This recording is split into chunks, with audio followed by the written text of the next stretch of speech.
Hola, muy buenas tardes para todos. Good night for everyone, those English speaker friends who are here in this session. Bienvenidos a una sesión más de nuestro curso, de nuestro diplomado, de nuestro online postgraduate course en neurología clínica de pequeños animales. Les saluda Cristian Gómez, director de VetCan Specialist, empresa que está detrás de la organización de este diplomado. Antes de empezar nuestra conferencia de hoy, eh, quería recordarles dos detallitos importantes. Lo primero es para las personas que están tomando la acreditación universitaria. Recuerden que nuestro curso tiene dos modalidades. La primera es una modalidad en la cual certificamos nosotros, VetCan Specialist, como una entidad privada de formación continua o educación continua y en compañía de Conservet, el Consejo Nacional Profesional de Médicos Veterinarios y Zootecnistas de México. Y la segunda opción es obtener un diploma de parte de la Universidad Visión de las Américas, lo cual provee un valor curricular al diploma que obtienen de este curso, que para ello, además de aprobar con una asistencia mínima, sea viendo las conferencias en vivo u observándolas en la plataforma en diferido, deben cursar al menos un 80% del programa, ¿vale? Entonces, adicionalmente, a los que optan por la certificación universitaria, y lo digo porque me lo han preguntado algunos, deben presentar los exámenes que se suben a la plataforma al terminar cada módulo. De ese examen tienen dos oportunidades. No son computables, ¿sí? No se promedian las dos notas, sino que si ustedes presentan la primera oportunidad y no están satisfechos con esa nota, pueden presentarlo la segunda, pero la nota que les va a quedar es esta segunda nota. Así que si ustedes obtienen una buena nota, y recuerden que los exámenes se aprueban con un 70%, ¿sí? Ya estamos en cursos de posgrado, así que aquí se exige un poco más y también pues no son exámenes complicados, entonces pues se aprueba se hace un cálculo entre las dos, la asistencia y los exámenes. Muy buenas noches, doctora Gloria, bienvenida. Y bueno, creo que no siendo más, les insto, les animo a quienes no hayan optado por la certificación universitaria, que averigüen, indaguen un poco con la asesora de admisiones que en su momento les colaboró para ingresar y tomar el curso, a averiguar un poco cuáles son los trámites necesarios para adquirir el diploma universitario del curso. Bien, no siendo más, quiero avanzar a nuestro siguiente paso y es presentar a nuestro conferencista de hoy. Él es uno de los infaltables en los cursos de VetCan Specialist, no solo porque es un gran amigo, sino también es un gran profesional y es una persona que de verdad admiro mucho por todo lo que conoce y todo lo que sabe, siendo una persona, como lo verán, tan joven, y es más joven que yo, aunque no lo aparente. Y el doctor Carlos es licenciado en veterinaria por la Universidad Autónoma de Barcelona. Realizó su internado rotatorio por medicina y cirugía animal en el Hospital Clínico Veterinario de la Universidad Autónoma de Barcelona y ahí realizó también su residencia de especialidad aprobada por el Colegio Europeo de Neurología. Um, Estuvo trabajando un tiempo también en la Universidad Autónoma de Barcelona y luego se convirtió en el responsable del servicio de neurología y neurocirugía del 2015 al 2021 en la Universidad Católica de Valencia y era profesor asociado del hospital para el cual trabajaba y en la universidad en la que trabajaba. Actualmente, él lleva el servicio de neurología y neurocirugía de Benvet, uno de los principales centros de referencias veterinarios en las Islas Baleares en España. Eh, Doctor Carlos, Carlitos, ¿estás por ahí? Muy buenas noches, bienvenido. Hola, muy buenas noches. ¿Qué tal? ¿Cómo? Muy Muchas bien, gracias Carlos. por ¿Y tú qué esta tal? introducción. No, no, ni más falta, más que merecida. Mira, Bueno, tenemos 39 personas, a pesar de que no estábamos programados para hoy, tenemos una buena asistencia. genial. Pues, ¿cómo Perfecto, quieres que lo cuando hagamos, quieras. Cristian? ¿Vamos hablando un poco sobre la marcha y vamos poniendo el chat abierto y vamos hablando? ¿O prefieres que Yo se creo que vaya abriendo? como hoy tenemos bastante tema que abarcar, dejamos las preguntas para el final, si te parece, que Vale, es que se suele extender cada vez que paras a leer una pregunta. ¿Te parece? perfecto. Perfecto. Adelante.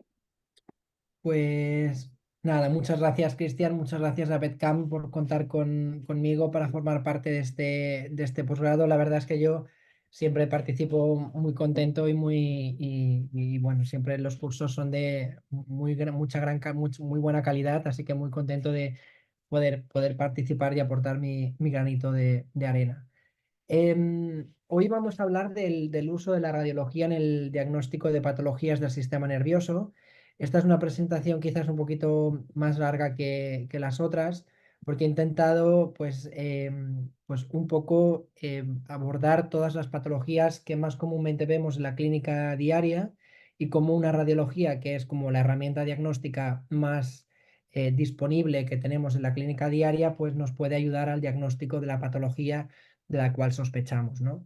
Sí que es verdad que en neurología, obviamente sabemos que la resonancia es el gold estándar y parece que sin una resonancia no podemos hacer neurología, pero bueno, existen muchas otras técnicas que quizás pueden ayudarnos y yo con el uso de la radiología intentaré un poco pues abordar las patologías más comunes y el cómo las podemos sospechar o diagnosticarlas, ¿vale? Un poco los tips que tenemos. Como ha comentado Cristian, al final de la presentación, si tenéis algún tipo de duda o pregunta o cuestión o queréis que volvamos a ver una radiografía o una mielografía o cualquier otra imagen, sin problema, volvemos para atrás y lo miramos, ¿vale? A ver, en general, yo siempre empiezo todas las presentaciones con la misma diapo y disculpad porque soy muy pesado con esto, pero es verdad que la base de la neurología es saber si el problema que presenta el paciente es neurológico o no. Porque es verdad que yo puedo hacer radiografías de lumbosacros o puedo hacer radiografías de cuellos y puedo tener anomalías radiológicas que pueden ser hallazgos totalmente incidentales y no correlacionarse con la clínica. O sea que, por ejemplo, es muy normal tener pacientes con caudas equinas sin sintomatología clínica o pacientes con espondilomelopatías cervicales o síndromes de Wobler con hallazgos radiológicos que son silenciosos y no justificarse con la sintomatología. Con lo cual es muy, muy, muy importante de verdad que repaséis la presentación de examen neuro porque es la base absolutamente de toda, porque unos signos radiológicos no justifican la sintomatología. Siempre decimos treat the patient, not the test, porque queremos tratar siempre al paciente, no al test, ¿no? Con lo cual esto simplemente es como la base de la neurología para evitar errores futuros. Y como hemos hablado previamente, existen muchas técnicas de diagnóstico que podemos utilizar, técnicas de diagnóstico por imagen. Obviamente la radiología es la más disponible en las clínicas diarias. La ecografía nos puede ayudar algo para el diagnóstico de patologías del sistema nervioso. Ahora hablaremos de lo poquito de la ecografía. Mielografía, yo me formé en un centro donde se hacía mucha mielografía. Quizás actualmente hacemos menos mielografías porque tenemos otras técnicas de diagnóstico por imagen que nos pueden ayudar al diagnóstico, pero bueno, sigue siendo una técnica que si el paciente se puede salir beneficiado porque o por economía o por cercanía no hay otro diagnóstico por imagen superior, pues es una de las cosas que puede ayudarnos al diagnóstico de lesiones. Y luego, obviamente, TAC y resonancia, y la resonancia es la modalidad de elección, ¿no? Pero siempre consideramos pues, lo disponible. Por ejemplo, en las Islas Baleares donde yo trabajo solo hay dos en todas las islas, o en Mallorca donde yo trabajo hay una para toda la isla de resonancia, o a veces son costes muy caros porque la resonancia puede tener un coste mucho más alto que cualquier otra de las pruebas. Sabéis que hemos de valorar riesgos, beneficios y limitaciones. Sabemos que, por ejemplo, idealmente, pues con la resonancia es la técnica que me permite valorar el tejido blando, mientras que con el TAC mucho menos y obviamente con la radiografía prácticamente nada, valorar el tejido blando o muy poco, a excepción de masas o asimetrías de musculatura.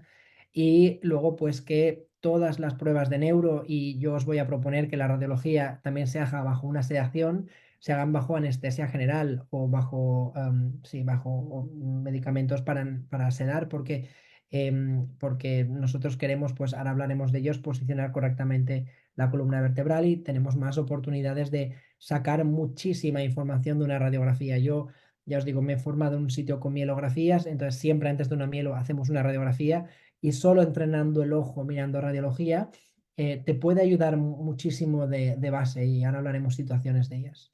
Y luego, pues obviamente la experiencia veterinaria, una resonancia tenemos mucha menos que una radiología que pues llevamos menos años con la reso o con las técnicas de diagnóstico por imagen avanzada. Pero bueno, hoy vamos a hablar sobre todo de placas, muy poquito de eco y vamos a hablar de mielo también, cómo las hago yo y cómo, bueno, pondremos unos cuantos ejemplos.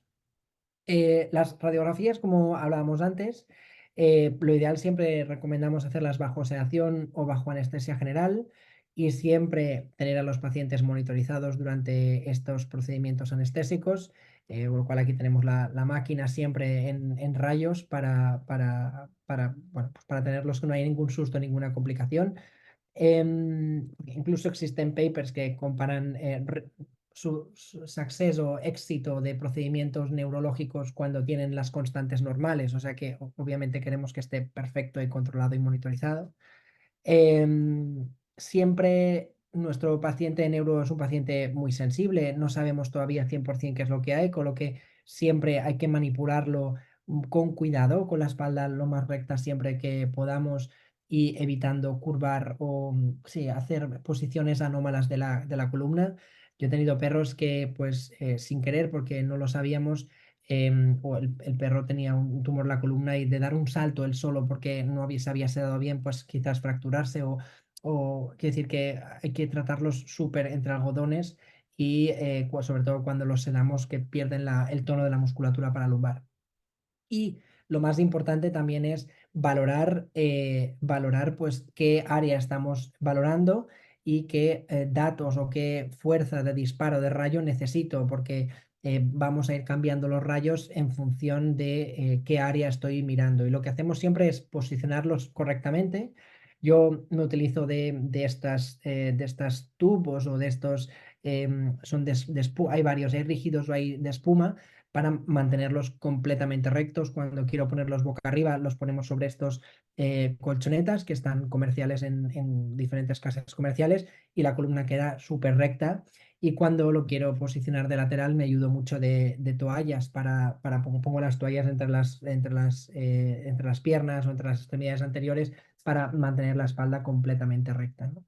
Entonces, y lo más importante también, no vale un perrograma o un gatograma. Si queremos hacer radiografías de la columna, las hacemos bien posicionadas de cada segmento espinal y si es un perro pequeño sacamos entre 2 y 3 de toda su columna, si es un perro grande entre 3 y 4 de toda su columna y siempre vayan varias proyecciones. Entonces hemos de perder el tiempo, no vale ponerlo allí, cogerlo de cualquier manera, disparar y a ver qué sale, ¿no? La radiografía de estar bien posicionada, ha de estar bajo sedación y mucho cuidado que no me hernie o no me fracture si hay algún problema de base en la columna con la propia manipulación y ahora miraremos qué es lo que tenemos que mirar. Porque la oportunidad de que o sea, el riesgo de que se me que evite ver algo es mucho menor si lo hago así, si lo hago así, ¿no? Entonces, las placas siempre son la primera línea diagnóstica para la evaluación, como hemos hablado, de los huesos. Para nivel de los tejidos blandos podemos ver, bueno, podemos ver masas, podemos ver atrofias, podemos ver asimetrías de las musculaturas cuando miramos simetrías, por ejemplo, para lumbares de la columna vertebral. ¿Y qué me permite ver? Pues me permite ver fracturas y luxaciones. Tener en cuenta que la sensibilidad de la radiología no es un 100%, sino es un 70% aproximadamente. Sí que es verdad que el TAC es un 100% para las fracturas y luxaciones, pero bueno, una placa es alrededor de un 70%, con lo que el hecho de que no haya una fractura que yo vea no significa que no esté allí. Una discospondilitis o procesos inflamatorios infecciosos tipo disquitis, osteomielitis o discospondilitis no se ven siempre. Tenemos que tener en cuenta que desde que el paciente tiene la discospondilitis pueden tardar entre 4 o 6 semanas de media, ¿eh? Hay pacientes que son menos, hay pacientes que son más, pero en verse los hallazgos radiológicos. Entonces, lo mismo, una placa normal no me descarta un posible proceso inflamatorio infeccioso de los huesos o de las epífisis vertebrales. Tumores, puedo ver bastantes tumores, sobre todo tumores extradurales que afecten a hueso, lo que luego tumores tipo intradural extramedular, que luego lo veremos, quizás son más complicados, y obviamente tumores intramedulares no lo veremos. Podemos ver cambios degenerativos. Estos cambios degenerativos pueden ser o no hallazgos incidentales, y para eso es muy importante hacer una buena exploración neurológica para no equivocarnos y saber si realmente esos hallazgos son patológicos o no son patológicos. Y las hernias discales pues pueden ser sugestivas las radiografías. Jamás operaremos una hernia discal basándonos solo en una radiografía, pero hay hallazgos que pueden ser compatibles con procedimientos discales a nivel o procesos discales a nivel de la columna vertebral. Respecto a las radiografías de cráneo, hablaremos cráneo y columna. Cráneo hay muy poquito. Las radiografías de cráneo no son sensibles para valorar las patologías, obviamente, intracraneales. Pueden ayudarme a ver determinados procesos que afecten al cráneo o a la estructura externa del cráneo, sobre todo para eso, fracturas de cráneo. Podemos ver determinados tumores como el osteosarcoma a nivel del cráneo o el osteocondrosarcoma multilobular, que es este que sabéis que es como muy llamativo, muy grande, y vemos externamente una lesión grande a nivel de la cabeza. Y en ocasiones, pero es difícil y raro y difícil de interpretar, podemos ver, pues, sabéis que los meningiomas, que son tumores que son extraaxiales y que son de crecimiento muy lento y que tienen un contacto con la superficie interna del hueso o del cráneo, pueden provocar una hiperóstosis calvaria, pueden provocar pues, que se engrose el hueso que está en contacto con el meningioma. Hay veces que en vez de hacer esta reacción de que lo engrosan, a veces pueden provocar pues como una lesión vascular también en el hueso, y pueden generar como pues zonas de falta de hueso en contacto también. Entonces, bueno, la radiografía a veces puede ser útil para determinados procesos, pero para nada es una técnica útil para diagnosticar. Sí que puede ser sospecha de otitis. Por ejemplo, esto es un gato que nos enviaron esta radiografía, y como veis, pues ambas bullas timpánicas aparecen pues rellenas de lo que sería una opacidad tejido blando, que luego cuando incluso parece que veis que está muy reactiva la bulla, está un poco más grande de tamaño, el contorno está más irregular, y luego pues en el TAC, que es el mismo, corresponde al mismo TAC, pues veis cómo se vería, ¿no? Entonces, bueno, puede ser algo que me puede ayudar pues a determinados pequeños procesos. Una de las cosas que, como antes hemos visto, que yo no lo he nombrado, lo de las fracturas de cráneo, y hay que ir con cuidado con las fontanelas y las suturas. Os he puesto estos dos artículos que son de acceso abierto para quien le interese y quiera aumentar un poco de conocimiento respecto a las fontanelas, que las fontanelas están más presentes de lo que nos creemos. Existen razas muy predispuestas como los chihuahuas, en los que te dicen que dónde son comunes las fontanelas, ¿no? Pues dicen que son muy comunes en la parte dorsal, en la lateral, en la caudal, que están por todo.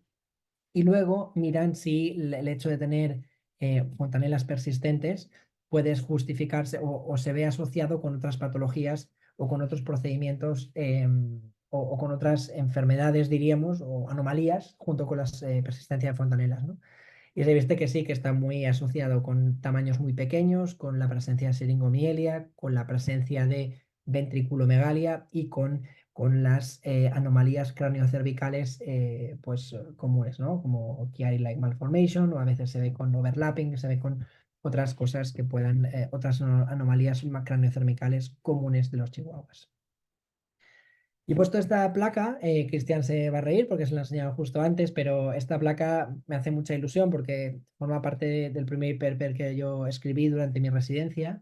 Y este es un perro que se operó de un meningioma frontal, y a las pocas horas después de la cirugía empezó con signos intracraneales severos de prosencéfalo, que, bueno, y obviamente hicimos pruebas de diagnóstico por imagen avanzada, pero hicimos una radiografía, y en la radiografía pues se ve bastante cosa, ¿no?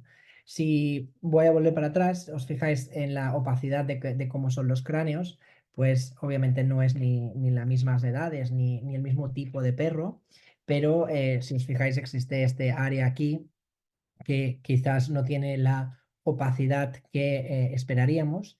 Y si os fijáis, pues lo que hay es una fístula que comunica, pues produce una entrada de aire que pues al final provoca un neumocéfalo, ¿no? Que aire del seno frontal lo que hace es que haya entrado y esté pues ha entrado y está lo que hace comprimiendo el tejido, bueno, aquí principalmente comprime lo que sería la región diencefálica, la región del tálamo, y esto es líquido cefalorraquídeo empujado hacia abajo, ¿no? Este es el artículo que sacamos, que quien se lo quiera leer, pues la verdad es que bueno, yo lo veo muy interesante. Y bueno, obviamente no te va a dar el diagnóstico, pero que a modo de que si necesito hacer algo urgente, los neumocéfalos pueden ocurrir después de craneotomías, que es lo número uno, pueden ocurrir después de rinotomías o pueden ocurrir después de infecciones también, la presencia de aire. Entonces es una cosa bueno, que pues tampoco cuesta tanto hacer una placa y a veces nos puede dar el diagnóstico.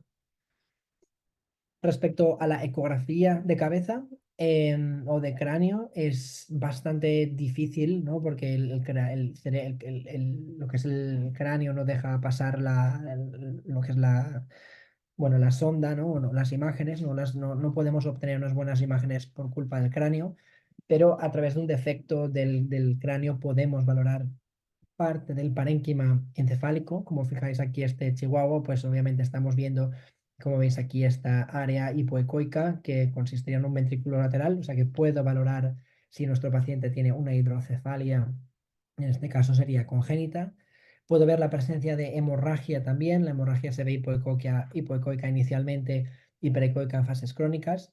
O pues recientemente, bueno, recientemente no, ya hace unos años que se utiliza el Doppler en lo que sería la arteria cerebral media, por ejemplo, en el que se va mirando el Doppler. Por ejemplo, este es un paper que nosotros sacamos de un perro que tenía un empiema intracraneal, que hicimos carnetomía y miramos el Doppler antes y post. Pero bueno, que está estudiado para muchas cosas, con manitoles o traumas encefálicos, con tumores, con lo cual es una de las cosas nuevas que está sacando bastante información y que en el futuro seguro que nos puede proporcionar información respecto al parénquima encefálico.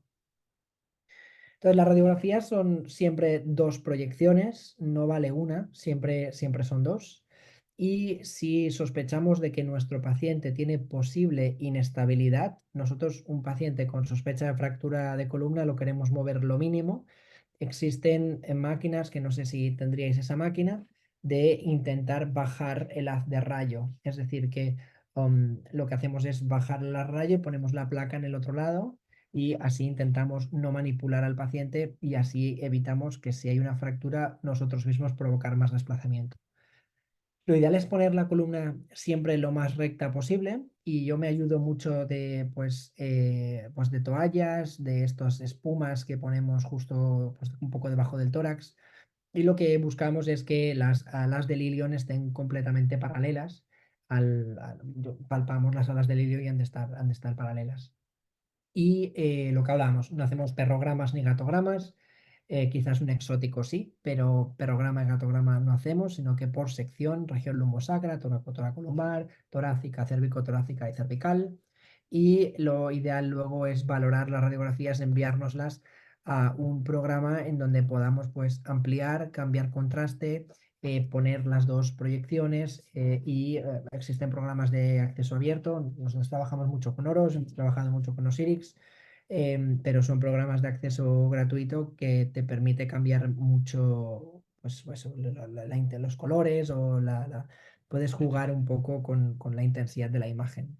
Y lo más importante, hemos de ser conocedores de la anatomía normal de los pacientes, ¿no?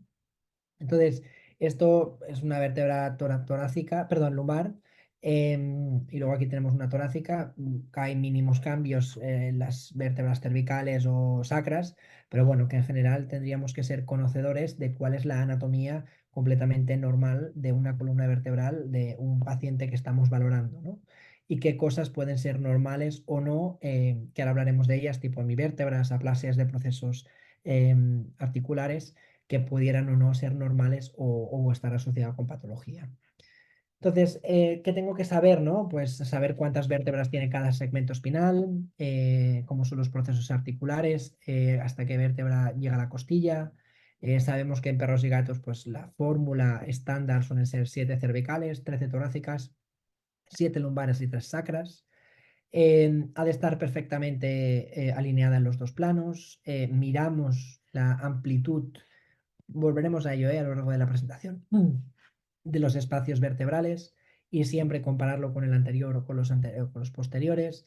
Miramos el tamaño y la opacidad del foramen intervertebral, porque primero, si hay una posible hernia discal Hansen tipo 1, podemos ver material radiopaco a nivel de lo que sería el foramen intervertebral, que recordar que tiene forma tipo de cabeza de caballo. O si tenemos un tumor de vaina nerviosa, podemos ver el foramen aumentado de tamaño. Miramos la integridad de las epífisis para ver si hay esclerosis o si hay lisis. Sabemos que miraremos todo el contorno óseo del rectángulo completo del cuerpo vertebral y también las apófisis, porque a veces, bueno, tenemos que mirar que hay lisis, si hay lisis o no. Recordar que hasta que no haya un 50% de lisis en lo que sería la región medular, no veremos esa lisis en una radiografía simple y miraremos cambios degenerativos de las vértebras y procesos articulares. Entonces, esto es más o menos como nosotros obtenemos las radiografías. Son radiografías yo creo que son de bastante calidad, en la que comenzamos siempre con el paciente en decúbito lateral y pues miramos esto, ¿no? Miramos que las alas del ilion estén perfectamente posicionadas, la que está arriba con la que está abajo. Aquí nosotros vemos paralelas lo que serían las apófisis transversas. Veis que no está torcida la columna, sino que está completamente recta. Yo solo prácticamente veo una apófisis transversa.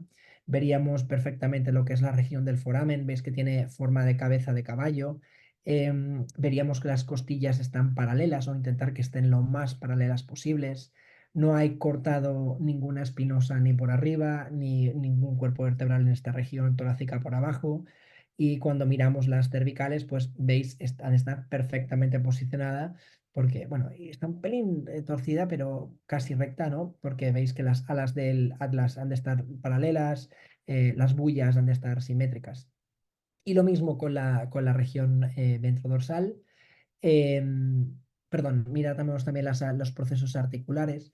Entonces, y lo mismo con las ventrodorsales. Muy importante marcar el lado siempre, no fiarnos del microchip y siempre pues varas las radiografías, colimando y no disparando y cortando la placa, sino colimando y valorando cada sección o cada trozo de la columna vertebral. Simplemente he puesto esto porque es muy curioso que nosotros en nuestra mente pensamos 7 cervicales, 13 torácicas, 7 lumbares. Pues tenemos que tener en cuenta que existen, y sobre todo los exóticos, que nosotros teníamos un servicio de exóticos muy potente donde trabajaba yo antes, que existen animales que tienen fórmulas vertebrales completamente diferentes. De hecho, es muy curioso en conejos que existen 7 fórmulas vertebrales, pues mira, 7 cervicales, 12 torácicas, 7 lumbares, 4 sacras, o 7 cervicales, 12, 6 y 4, o sea que hay mucha variabilidad. Y lo mismo pasa con los hurones y lo mismo pasa con las cobayas. Entonces, simplemente que lo tengamos en cuenta. Y esto es muy importante, sobre todo a la hora de hacer cirugía, porque yo, por ejemplo, cuando voy a operar, me guío mucho siempre en función de lo que he visto en las radiografías. No me pongo nada, ¿no? Yo veo la última costilla y voy contando, entonces, o la última lumbar, entonces yo voy contando, o el atlas, entonces vas contando así. Entonces, simplemente que lo tengáis que en cuenta que a veces puede ser normal tener múltiples fórmulas vertebrales. Entonces, ¿cómo miramos normalmente una radiografía? Está completamente recta, está completamente paralela, a las de líneas completamente rectas. Pues, ¿qué miramos? Miramos siempre el suelo y el techo del canal vertebral, han de estar completamente alineados, no han de haber ningún tipo de escalón o ningún tipo de salto entre lo que sería una epífisis y la otra. Miraremos la región del foramen intervertebral, que tiene forma de cabeza de caballo. Miraremos la opacidad de este foramen, miraremos que no esté más ancho de lo normal. Miraremos el espacio intervertebral, veremos si está colapsado o no está colapsado, o si tiene, por ejemplo, forma de cuña, que pudiera tener forma así, de que pueda ser sugestivo de posible que haya salido disco intervertebral. Miraremos las endplates, miraremos las epífisis, rostrales y caudales, miraremos que, pues, si hay esclerosis, si hay lisis, y miraremos, muy importante también, los procesos articulares. Miraremos que no exista lo que se llama una aplasia o hipoplasia, que sería una displasia de los procesos articulares o rostrales o caudales, suelen ser caudales. Entonces, normalmente se ve como falta de esta concavidad y esta convexidad de esta región que estamos viendo. Luego veremos placas, ¿vale? Pero esto es normalmente así lo más llamativo que hacemos. Miramos luxaciones, miramos discos intervertebrales, miramos epífisis, miramos foramen intervertebral y miramos región de los procesos articulares.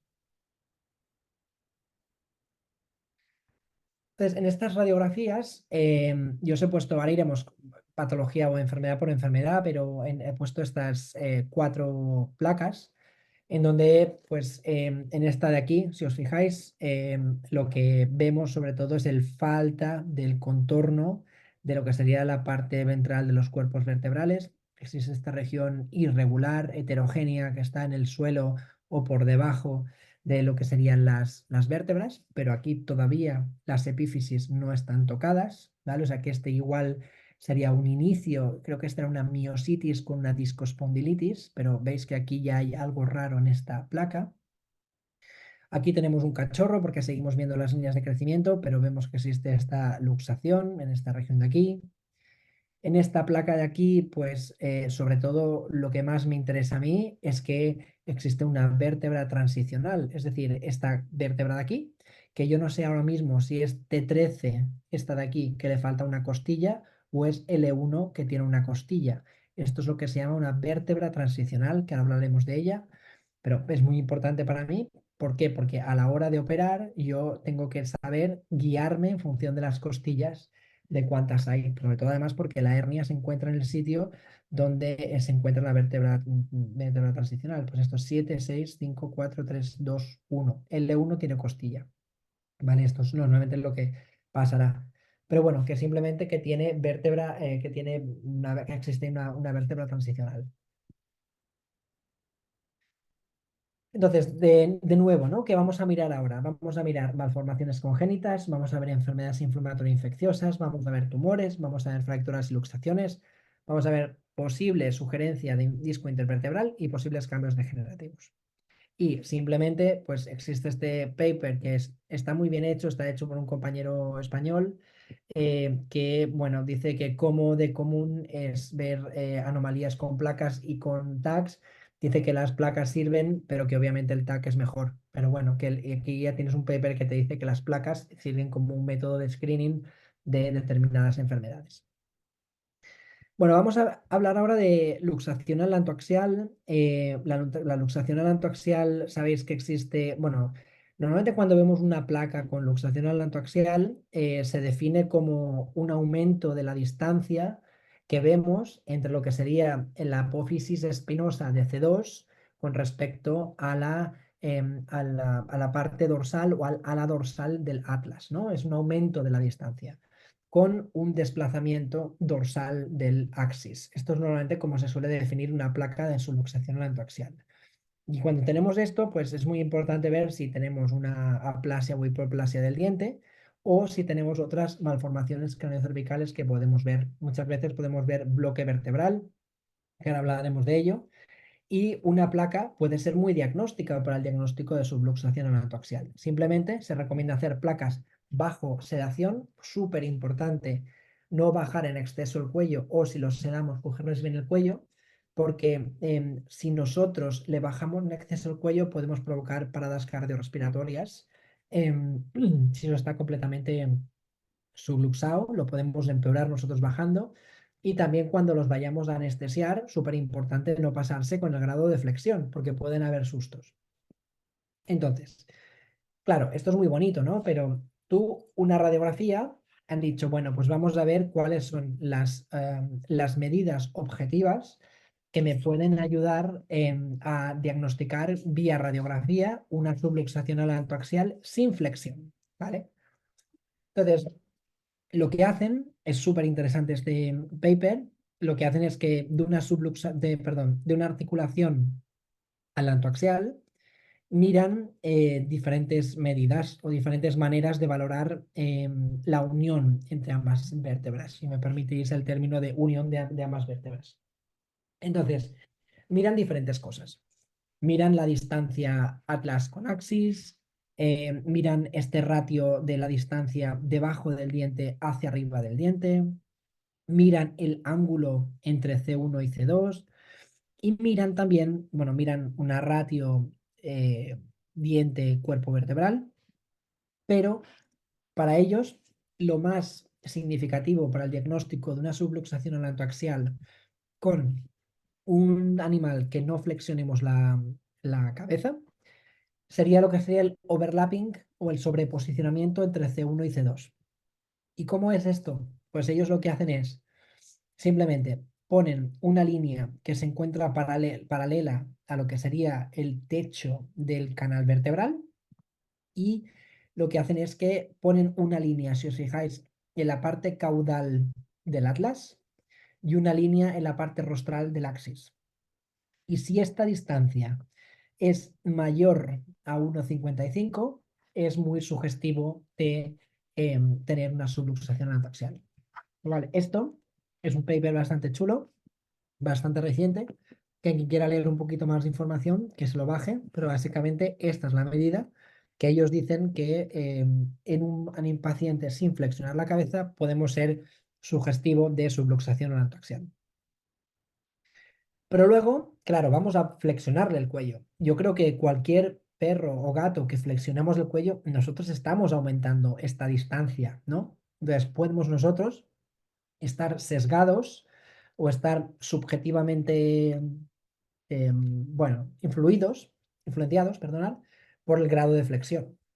Entonces, si bajamos mucho el cuello, puede ser que nosotros provoquemos un aumento de esta distancia. Entonces, existe algo objetivo también. Dice, ¿cuánto podemos flexionar? Pues dicen que si nosotros hacemos una línea desde la parte occipital de la cabeza a otra línea, lo que es el techo del canal vertebral, y si nosotros tenemos un ángulo de 51 grados, ¿vale? Si cuando nosotros generamos este ángulo, lo que llaman el atlantoaxial angle es 10 o más, perdona, es diagnóstico de subluxación atlantoaxial. ¿Qué significa? Que nosotros generamos una línea de aquí, otra línea por aquí, y si esto es más de 51, el ángulo que consiste techo del axis con parte dorsal del atlas, si este ángulo de aquí es 10 o más, es compatible con subluxación alantoaxial. Aquí os dejo el paper porque la verdad es que también es bastante chulo y está bastante bien. Vértebras transicionales. Las vértebras transicionales son aquellas que se encuentran en zona de transición, que se encuentran entre dos puntos. Se encuentran entre la región toracolumbar, o lumbosacra o cervicotorácica y tienen características de ambos segmentos espinales. Las típicas son las regiones toracolumbares y es muy importante porque pueden generarnos confusión a la hora de operar. Y las lumbosacras pueden predisponer a que se generen caudas de quinas. De hecho, en los perros y en los gatos que tienen vértebras transicionales lumbosacras, se ha descrito que pueden tener más predisposición a lo que se señala la estenosis degenerativa lumbosacra. De hecho, los pastores alemanes pueden desarrollar signos clínicos hasta 2 años antes en la región de la cauda equina cuando tienen una vértebra transicional en la región lumbosacra. En los gatos lo mismo y en los pastores alemanes se ha visto incluso un componente genético. Bueno, ahora voy a coger uno de estos. Bloque vertebral. El bloque vertebral significa que tenemos un fallo en la segmentación de las vértebras durante el desarrollo y tenemos dos vértebras que se encuentran completamente fusionadas.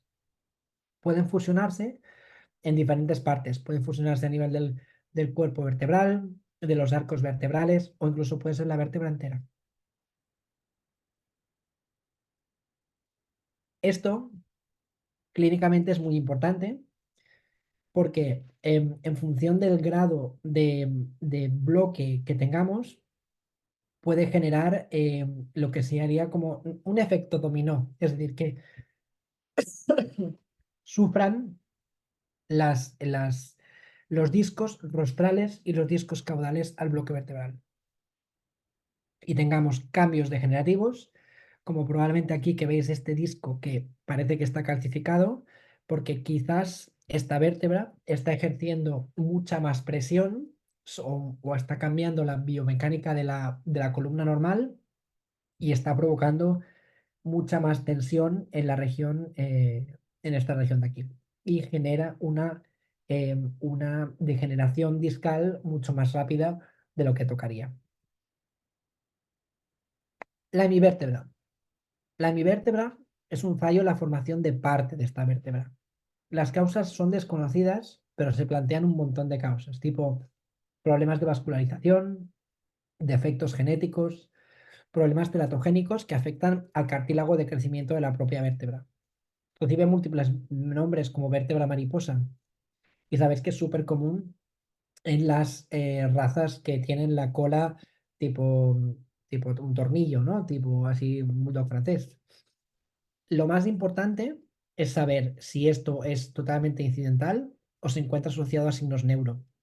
Ahora hablaremos de cómo saber cuándo puede estar relacionado a signos neuro o no.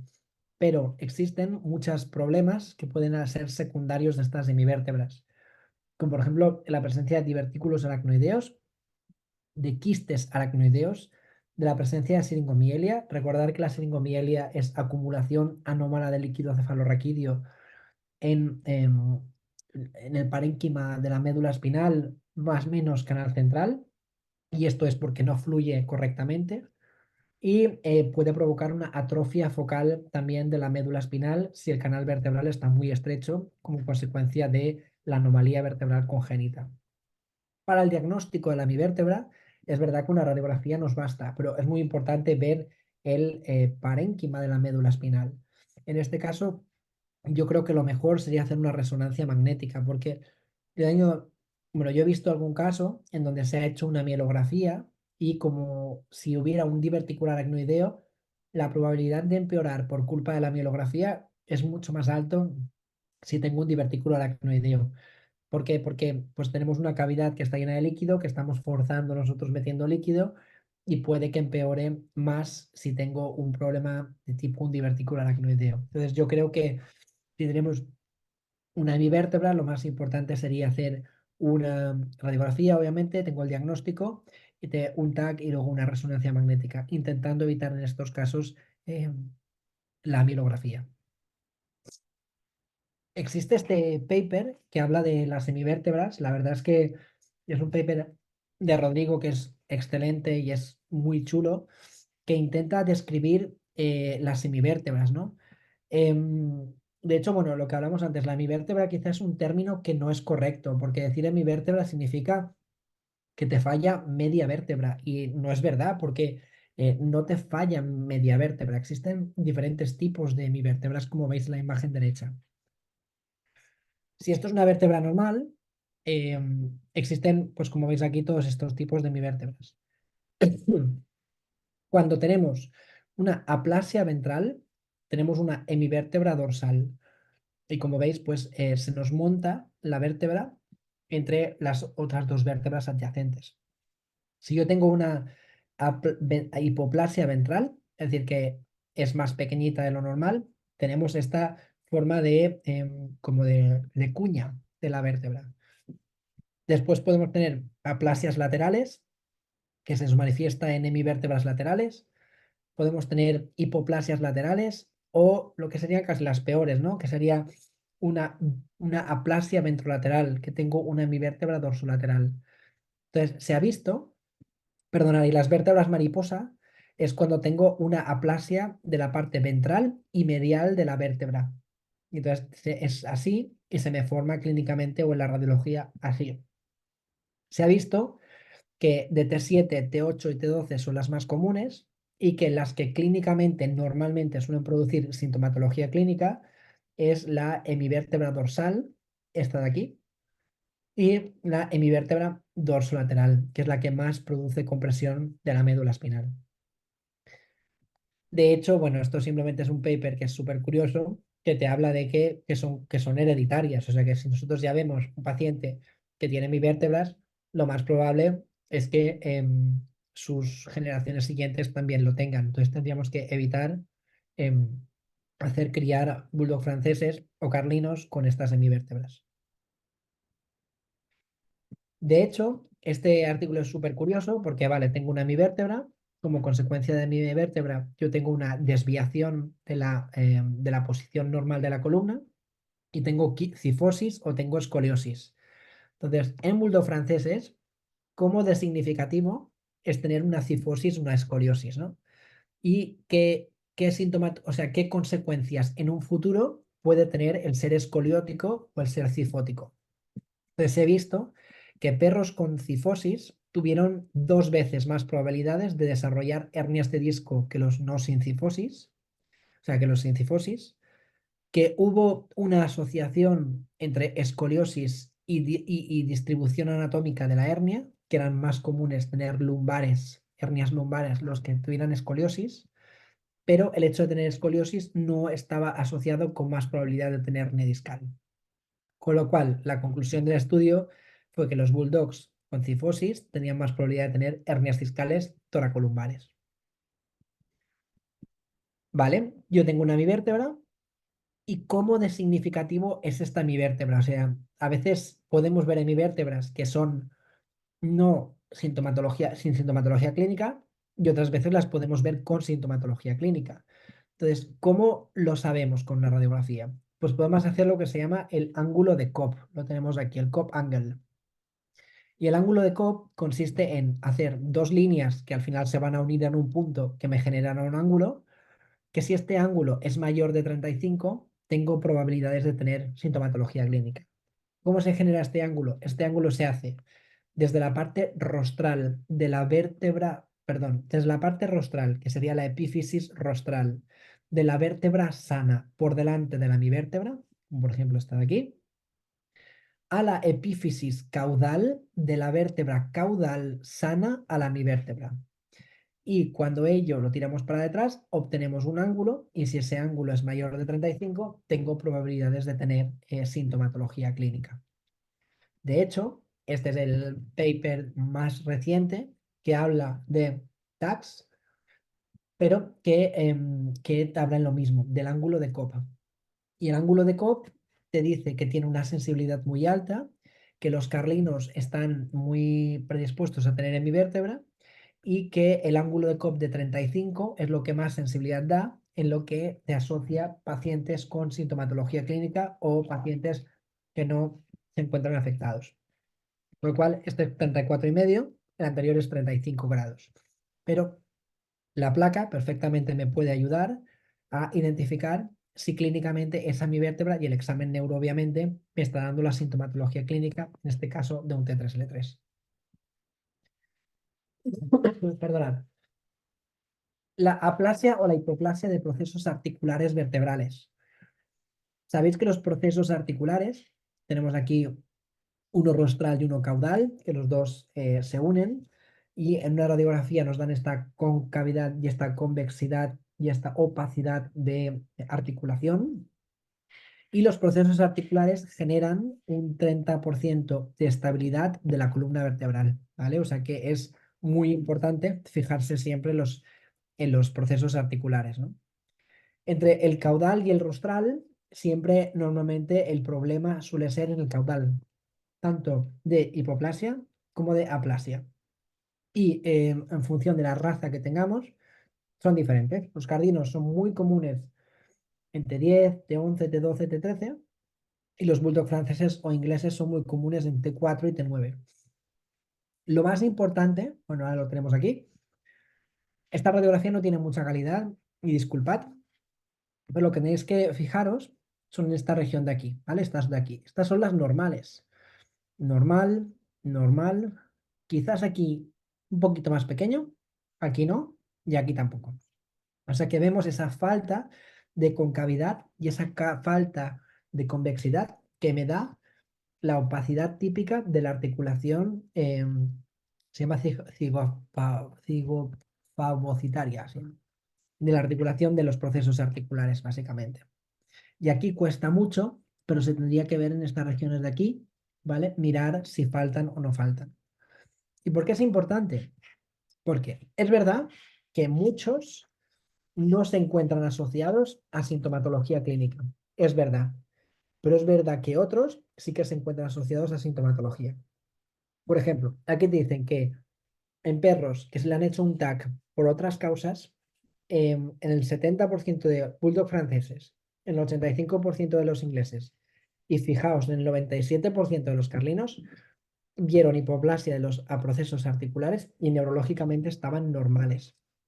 Entonces, esto es verdad que es súper importante, pero yo he tenido muchos carlinos que tienen un T3L3 y tienen lesiones neurológicas como consecuencia de la hipoplasia en los procesos articulares.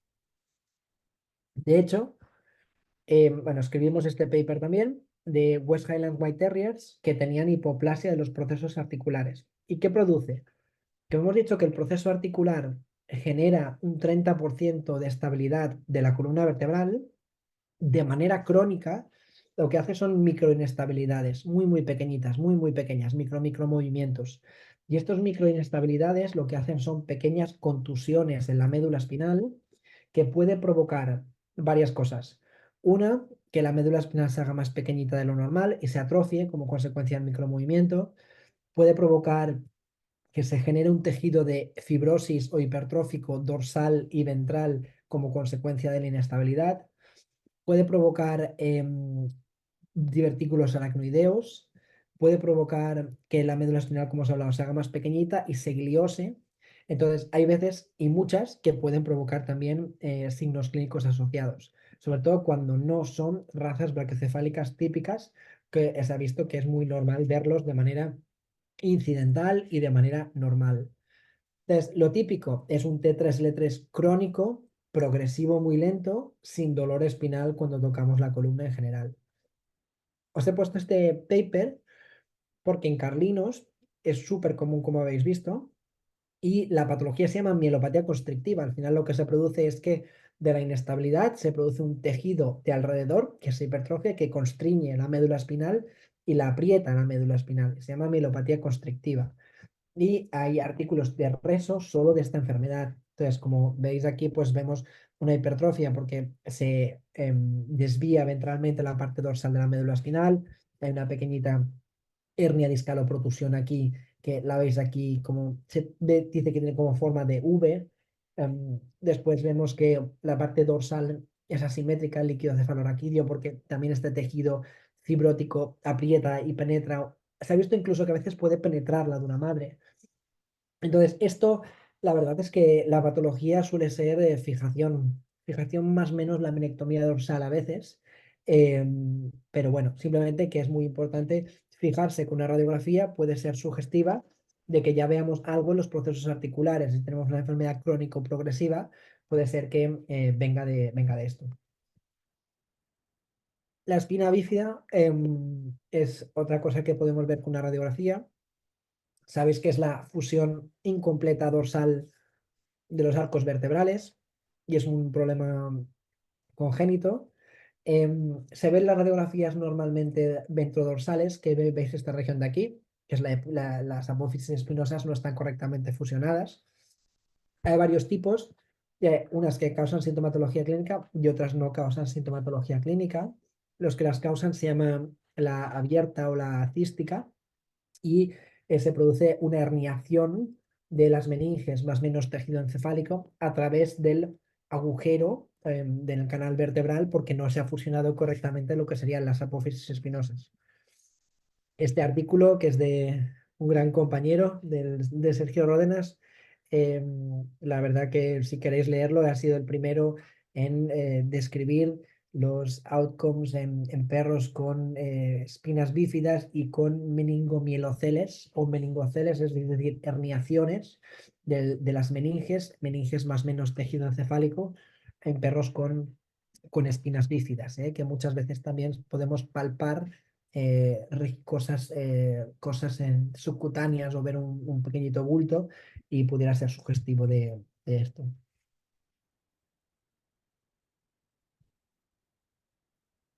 Discospondilitis. Las discospondilitis, sabéis que son enfermedades de los cartílagos epifisarios y el disco intervertebral. Em, la infección puede llegar a la columna vertebral de diferentes maneras. Sabemos que es vía hematógena, pues de las más comunes. Infecciones urogenitales, ¿no? Y miramos infección de orina siempre, abscesos, heridas abiertas, infecciones del tracto respiratorio y cavidad oral. O siempre también después de cualquier cirugía, nosotros lo tenemos que considerar, pues cualquier procedimiento quirúrgico que haya pues, sido invasivo en el cuerpo, ¿no?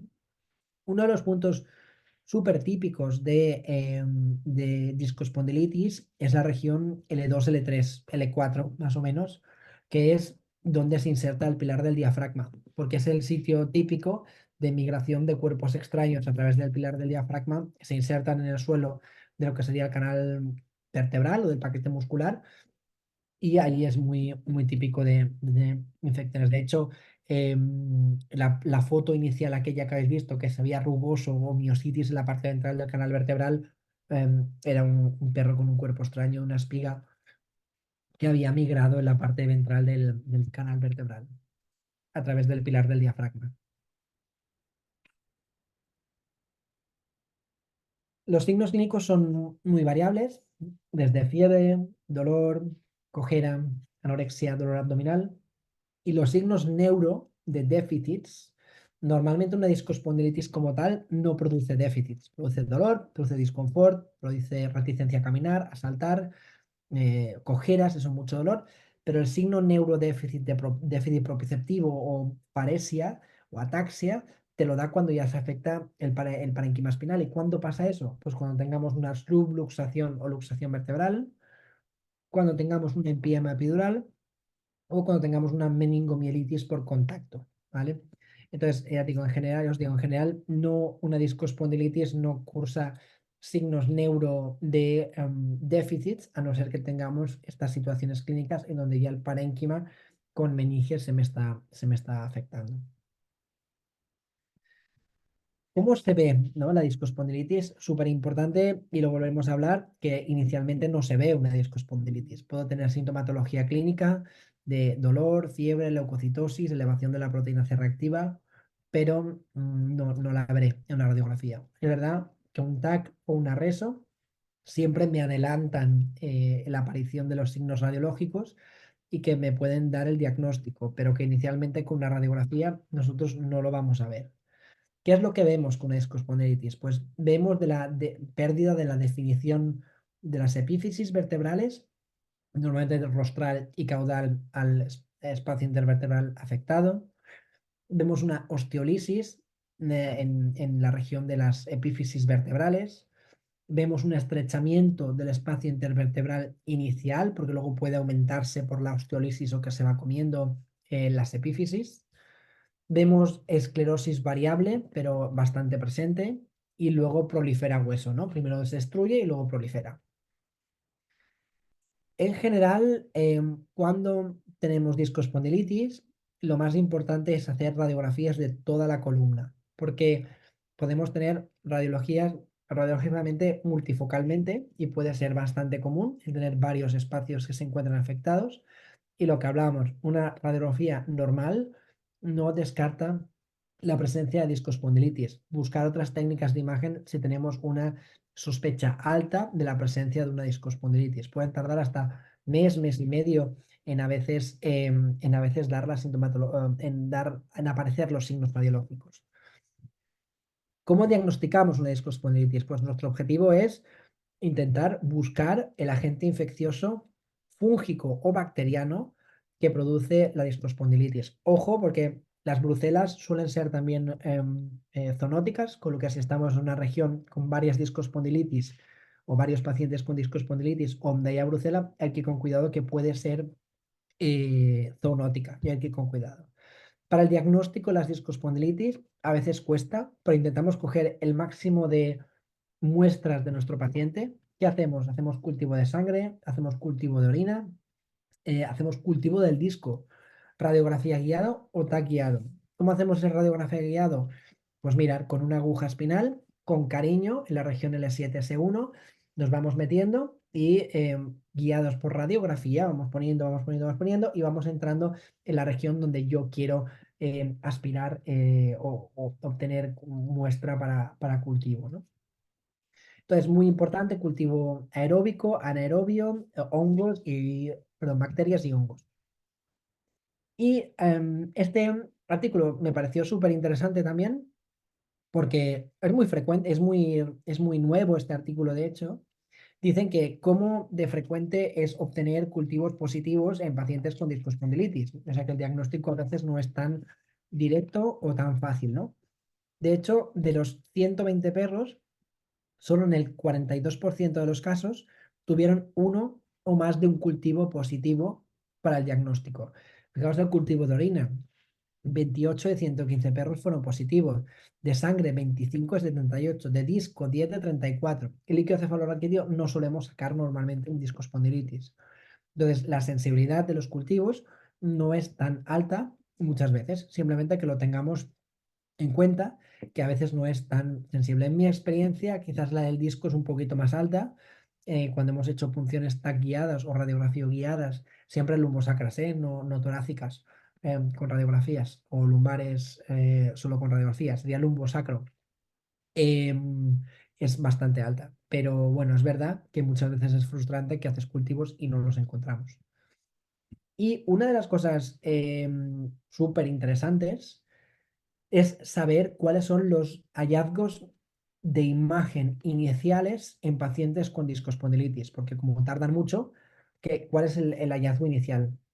Entonces, se ha visto que el hallazgo inicial más temprano fue el estrechamiento del disco intervertebral. O sea que antes de tener la esclerosis, la lisis, la neoformación ósea, lo que se ve siempre es un estrechamiento del disco intervertebral, más o menos una pequeña subluxación de la vértebra. Y a veces dice que las lisis inicialmente no se ven. Podemos hacer una ecografía del abdomen para ver, o si nos llega de la musculatura del cuello, para ver si por ecografía puede ser también útil mirar si existen alteraciones a nivel de la musculatura, pues en este caso sublumbar o debajo de las cervicales. De hecho, no se ha puesto sí, este. De hecho, os he puesto este caso que fue, de hecho, mi primer caso aquí uno de mis primeros casos aquí en Palma, y venía este caso de Ibiza. Y, y esta era la radiografía inicial. Era un boxer de 3 meses, muy, muy pequeñita y muy simpática. Y esta era una radiografía inicial, si os fijáis. Y exactamente igual que el artículo. Vemos un estrechamiento del especio discal o intervertebral y vemos una subluxación ligera de las vértebras. Lo mismo, mirar la región foraminal, que rara se ve en este punto, normal en la otra.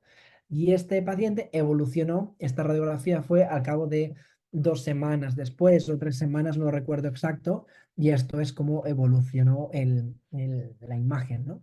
¿Qué es lo que hicimos? Hicimos tratamiento conservador, en este caso reposo hiper estricto, hiper estricto, y antibióticos y analgesia, y la verdad es que mejoró. Lo que pasa es que son meses de antibiótico. Y en los gatos, como se ven, o sea, en los gatos no hay mucho discospondilitis, de hecho hay muy poco, yo recuerdo 3 papers o no más. ¿Y cómo se ve? Pues en general se ve como pérdida de la morfología normal de las epífisis, vemos proliferación ósea, como veis en esta región de aquí, o espacio intervertebral colapsado, erosión o subluxación lumbosacra. Es verdad que estos gatos venían pues con cojeras, con dolor, con leucocitosis, hay mucha variabilidad de la sintomatología clínica, pero los hallazgos de imagen radiológicos, estos eran los que vimos en los gatos. Y cuando tengo una discospondilitis, ¿no? ¿Qué hacemos? ¿Cuándo paramos el tratamiento? La verdad es que es súper difícil cuando parar el tratamiento, porque hay animales que necesitan 2 meses de antibiótico, mientras que hay otros que necesitan 6, 8 meses de antibiótico. Entonces es muy difícil para evitar una recidiva el saber cuándo parar el antibiótico. ¿Qué es lo que hacemos normalmente? Pues, a ver, se considera, no hay ningún libro con guidelines que te diga cuándo parar el antibiótico en una discospondilitis, porque bueno, porque no lo hay, ¿no? Primero, no tiene que haber signos clínicos, pero muchos desaparecen en las semanas iniciales. No tiene que haber focos líticos, por lo que, fijáis lo que hacemos. Esta es la radiografía inicial 1, esta es la 2 a los meses, mirad cómo evoluciona, y esta las 3. Lo que muchas veces buscamos es que se fusionen los cuerpos vertebrales, porque como se crea hueso y vamos matando la infección, que se fusionen los cuerpos vertebrales.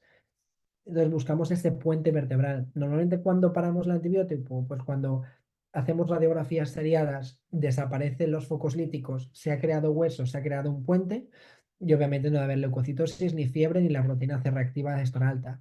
Pero a veces es súper difícil cuando parar los antibióticos. De hecho, hay veces que hacemos, pues yo qué sé, a los 3 meses de antibiótico, hacemos una placa o un TAC, vemos todavía que no ha fusionado, esperamos 3 meses más, por ejemplo, o un mes o dos, repetimos exactamente igual. Hay veces que no crea ese hueso, o sea, muchas veces sí que crea ese puente de hueso, ya me está diciendo que puedo parar ese tratamiento, pero alguna vez puntual, yo he visto alguno que no crea ese hueso, pero mientras esté estable y no haya más focos líticos ni haya ido a más, se puede mirar de parar. Pero es muy difícil cuando parar el antibiótico.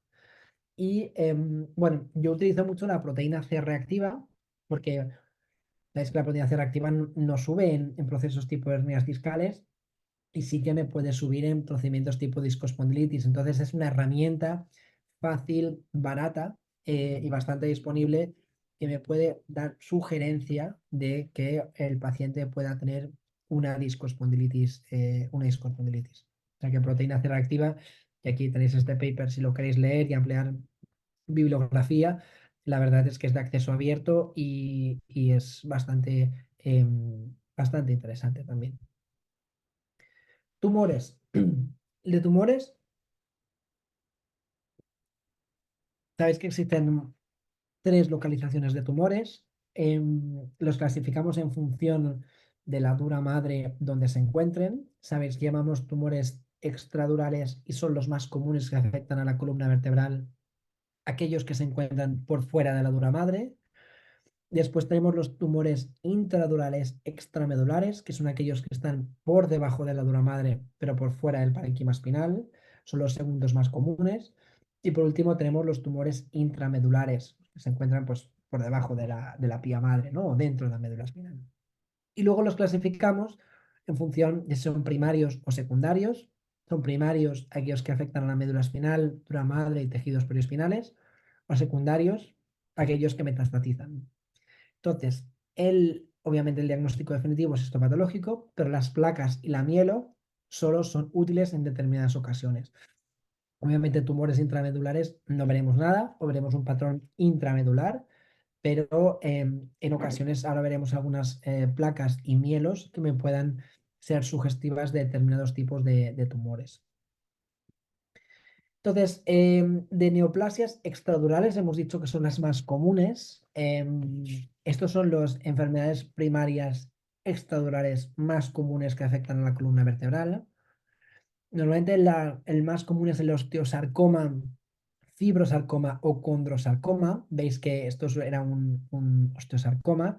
Sabéis que los osteosarcomas tienen, en función de la célula que se encuentra afectada, pueden ser osteoproductivos o osteodestructivos, o a veces son combinaciones de ambas y tenemos osteoclastos o osteoblastos que se encuentran afectados.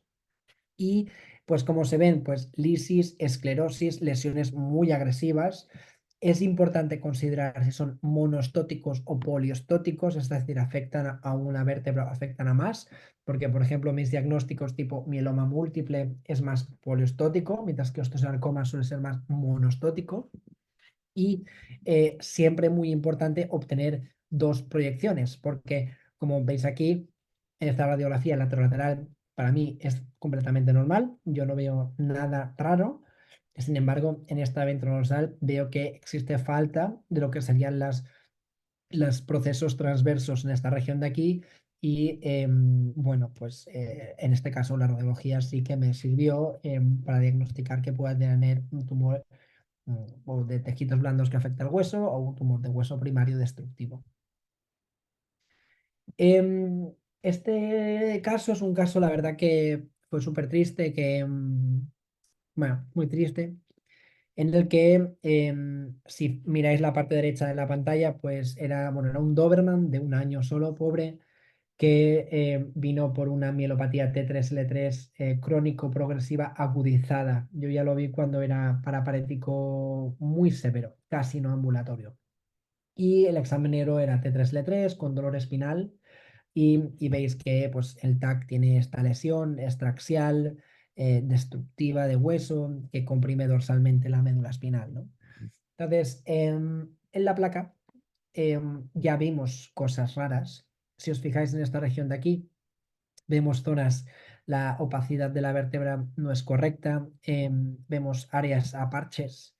Entonces, bueno, simplemente he puesto este caso que veis que bien se ve en el TAC, pero que la placa ya me puede ayudar a ver muchas cosas y ver sugerencia. Con 1 año, la verdad es que muy triste, sospechamos de un posible osteosarcoma, sarcoma en tejidos blandos, y, bueno, sí, que estuviera comprimiendo la médula espinal. El propietario no me dejó hacer ni cirugía, ni punción TAC guiada, ni punción ecoguiada, con lo cual no tengo un diagnóstico definitivo, pero lo decidieron dormir, que era la pena.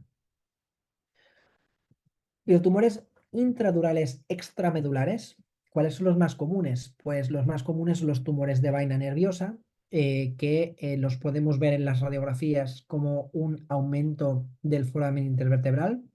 Por eso es súper importante fijarse en la cabeza, en la forma de cabeza de caballo que pueda haber entre las vértebras. ¿Cuáles son los otros tumores intradurales extramedulares? Meningioma, no veremos nada en una placa sola, pero sí podemos verlo en una mielo. Nefroblastoma, no veremos nada en una placa sola, pero sí con una mielo. Metástasis o tumores de células redondas. Enfermedades de disco intervertebral, bueno, es una de las patologías más comunes que vemos en neuro. Nunca son diagnósticas y nunca entraremos a cirugía solo basándonos en una radiografía, pero pueden ser muy sugestivas y orientativas y a veces pueden descartar otros diagnósticos diferenciales como inflamatorios infecciosos de vértebra o neoplasias, ¿no? La variabilidad en estudios donde se han hecho, bueno, pues laguna placa y luego laguna mielo, laguna taco, laguna reso y voy para atrás y miro qué fiabilidad tienen las placas, pues entre el 60 y el 90, acierto en una radiografía en donde pudiera estar el espacio discal afectado. ¿Qué es lo que vemos típico? Pues vemos el estrechamiento del disco intervertebral, vemos la forma de cuña, podemos ver la presencia de material mineralizado, podemos ver cambio de opacidad del foramen intervertebral, colapso de la articulación y podemos ver el efecto de vacío. Recordar que el efecto de vacío es aire que vemos dentro del disco que puede estar asociado simplemente a cambios degenerativos. Recordar que la calcificación del disco no significa nada de herniación, significa que ese núcleo pulposo ha perdido agua y se ha calcificado, pero no tiene nada que ver con que esté herniado. ¿Pero qué miramos? Podemos ver las calcificaciones, podemos ver la distancia, podemos ver el foramen intervertebral y miramos las articulaciones, ¿no? Yo creo que esta articulación, si os fijáis aquí, está más colapsada si comparamos esta con esta o esta, ¿no? Esa está más junta. Simplemente son cosas que miramos que nunca operaré basándome en una radiografía simple, nunca. Y aquí pues sí que vemos la región de, parece pues que el material calcificado se encuentra en la región foraminal, pero lo mismo, no entraría yo a operar solo basándonos en la radiografía simple. Bueno, había puesto estas placas porque otras cosas que podemos ver, ¿no?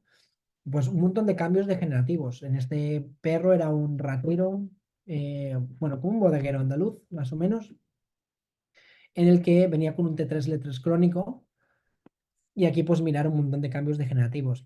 Vemos lo que mal llamado no se dice picos del oro, se llama espondilosis deformante ventral. Podemos ver ligero grado de subluxación en las vértebras. Podemos ver colapsos de los discos intervertebrales y lo que se llama los nódulos de Smurl, que son cambios degenerativos en las epífisis de las vértebras como consecuencia de microherniaciones hacia los laterales. A veces en las placas podemos verlo como, pues como veis aquí, ¿vale? Que está un poquito más ensanchado, lo vemos más irregular y quizás parece un área más, pues bueno, lo veis aquí mejor en el TAC, que esa epífisis no es una discospondilitis, sino que es un nódulo de Smurl, que es un cambio degenerativo en las epífisis de vértebras con cambios eso, degenerativos. Enfermedades degenerativas que más tenemos, vemos la estenosis degenerativa lumbosacra. Recordar lo más importante es que diagnostiquemos junto con los signos clínicos, porque es muy común ver hallazgos de imagen compatibles con sin sintomatología clínica. Entonces es muy importante que valoremos ambas cosas, la sintomatología clínica, dolor, cojera y signos de neurona motora inferior en las extremidades posteriores. Es una enfermedad multifactorial que lo que produce que es, ahora lo veremos, se produce una protrusión discal, se puede producir una subluxación entre el S7 y S1.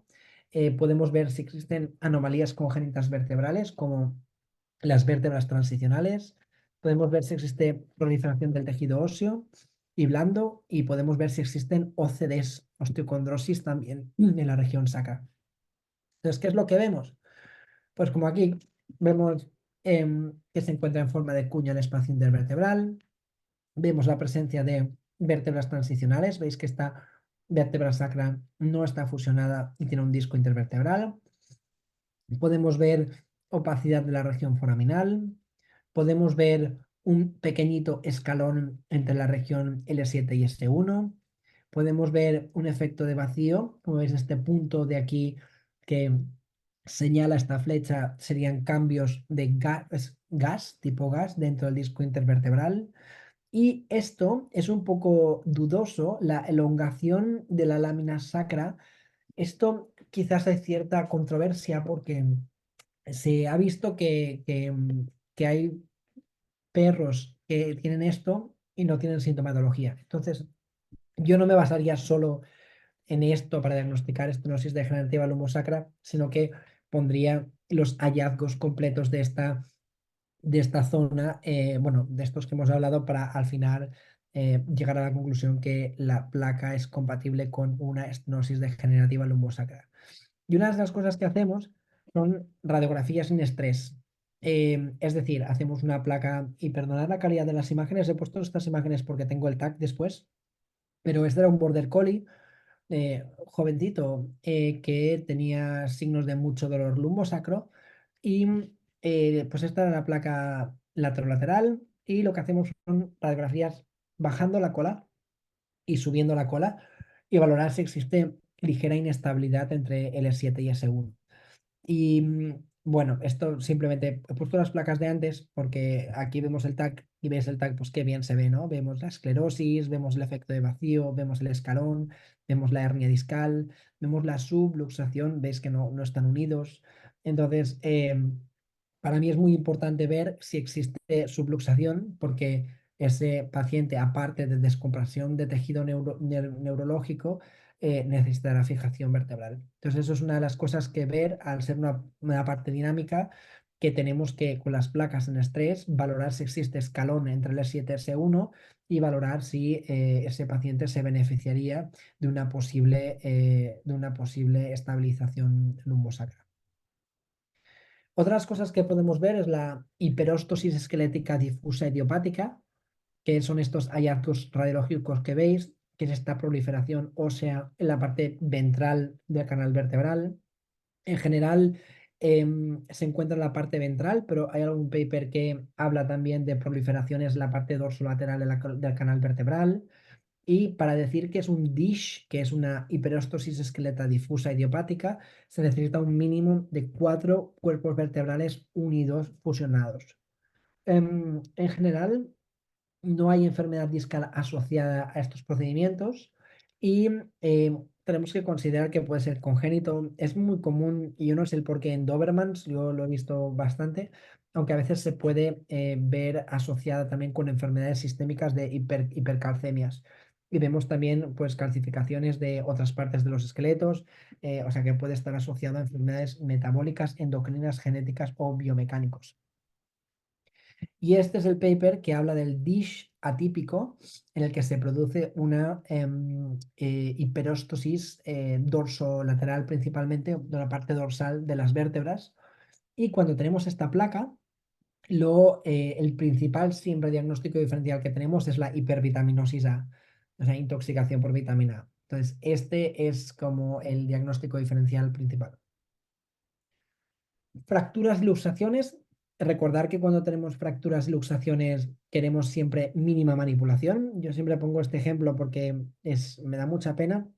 Es este gatito, es la misma placa, perdón, es el mismo paciente con la placa separada en X horas, porque nos llamó el compañero veterinario y nos dijo, mira, os envío un gato que tiene una fractura de la columna vertebral, tiene sensibilidad, ahora os lo mando. Y cuando llegó, pues el propietario lo había cogido entre dos toallas y lo había traído pues como había podido. Y cuando llegó yo, no tiene sensibilidad, no la tiene. Fuimos la placa y vimos que se había acabado de luxar. Entonces, es súper importante que cuando tengamos un paciente con sospecha de fractura o luxación vertebral, manipularlo siempre lo mínimo, porque nosotros podemos provocar, bueno, nosotros, una manipulación no correcta puede provocar que se empeore la situación neurológica. Entonces, como hemos hablado, las placas ayudan entre el 70, alrededor del 70% la sensibilidad del diagnóstico de una fractura de la columna vertebral y siempre obtener diferentes planos. Lo ideal es bajar el haz de rayos. Si no se puede, intentar mover al paciente lo más en bloque que podamos. Y obviamente, pues valoramos la correcta alineación de los cuerpos vertebrales, los espacios discales y los procesos articulares. ¿Qué si las placas no son diagnósticas? ¿Qué podemos hacer? Alternativas. Mielo, muy importante considerar los riesgos asociados que tiene la mielografía y principalmente en un paciente con una fractura de columna. ¿Por qué? Porque ahora hablaremos de la mielografía, qué riesgos tiene en general, pero una mielografía, si nuestro paciente va a convulsionar, yo no quiero una contracción de la musculatura paralumbar o cervical que pueda suponer un desplazamiento mayor del cuerpo vertebral y una compresión o daño de tejido medular. Con lo que es algo que quizás en el pasado sí se hacía, pero ahora tenemos tendencia a cada vez a hacer menos, porque asociados a una fractura de columna tenemos hernias discales, tenemos hematomas, tenemos trozos de vértebra que pueden estar comprimiendo la médula espinal, podemos tener mielopatías isquémicas o daños contusivos de la médula espinal. Entonces, hay veces que solo con una placa no me sirve para el diagnóstico de una fractura, sobre todo porque quiero valorar el parénquima espinal. Y la reso sí que va bien, pero es verdad que no es tan sensible para ver el hueso. Entonces, la mielografía es una de las pruebas que se utilizaba mucho en el pasado. Yo durante mi residencia hice muchas mielografías. Ahora tenemos tendencia a hacer bastantes menos mielografías porque tenemos otras técnicas de diagnóstico por imagen que nos pueden servir, pero entiendo que si el paciente no tiene acceso a la resonancia o no existe un TAC o bueno, no tengo otras técnicas de diagnóstico, pues la mielografía todavía puede ser algo que pueda ayudarme al diagnóstico de la patología neurológica, ¿no? Permite sobre todo la detección de lesiones compresivas o expansivas de la médula espinal. Es barata y accesible, pero tiene muchas desventajas que hay que conocer. Dificultad de la técnica, no siempre es fácil. De hecho, la que sale mal y puede ser bastante frustrante en ocasiones no poner el contraste en el espacio supracnoideo donde quiero poner el contraste. Em, Súper importante, empeoramiento neurológico transitorio rarísimamente permanente, pero si nuestro paciente tiene un problema crónico, no les gusta la mielo a los problemas crónicos, con lo que divertículos aracnoideos, hernias discales crónicas no les gustan a las mielografías, ¿no? O las mielos no gustan a procesos crónicos. En convulsiones, es verdad que las convulsiones son más comunes en pacientes de raza grande o cuando la mielografía se hace a nivel cervical. Yo, ahora hablaremos de ello, pero todas las que hago siempre son lumbares. Hemorragia, infección e inflamación. Es una prueba invasiva, puedo dañar iatrogénicamente la región periespinal y puedo provocar sangrados, infecciones e inflamaciones. Yo he visto algún caso que por necropsia está descrito que pueden provocar hemorragias en el espacio supraracnoideo y paradas cardiorrespiratorias. Entonces es algo que es importante considerar y explicárselo siempre al propietario. Son bajos los riesgos, pero existen los riesgos. Y las mielos para lesión intramedular pues sirven poco, sirven para simplemente ver si esa médula espinal está hinchada, pero no voy a ver detalles del parénquima espinal. Con la mielografía ponemos el contraste intratecalmente en el espacio subaracnoideo. Previo a la inyección del contraste es importante analizar el líquido cefalorraquídeo porque sabéis que en procesos inflamatorios e infecciosos en general no se recomienda poner el contraste de mielografía, por lo que lo ideal es poner la aguja, sacar líquido y, bueno, yo las hago lumbares, entonces lo que hago es me posiciono al paciente, me pongo la aguja, saco un poco de líquido, me voy al microscopio, cuento células de Miro y luego si no inyecto el contraste. Pongo el estilete y me voy abajo al laboratorio y cuento. Esto es más dificultoso de hacer cuando hacemos las mielos cervicales.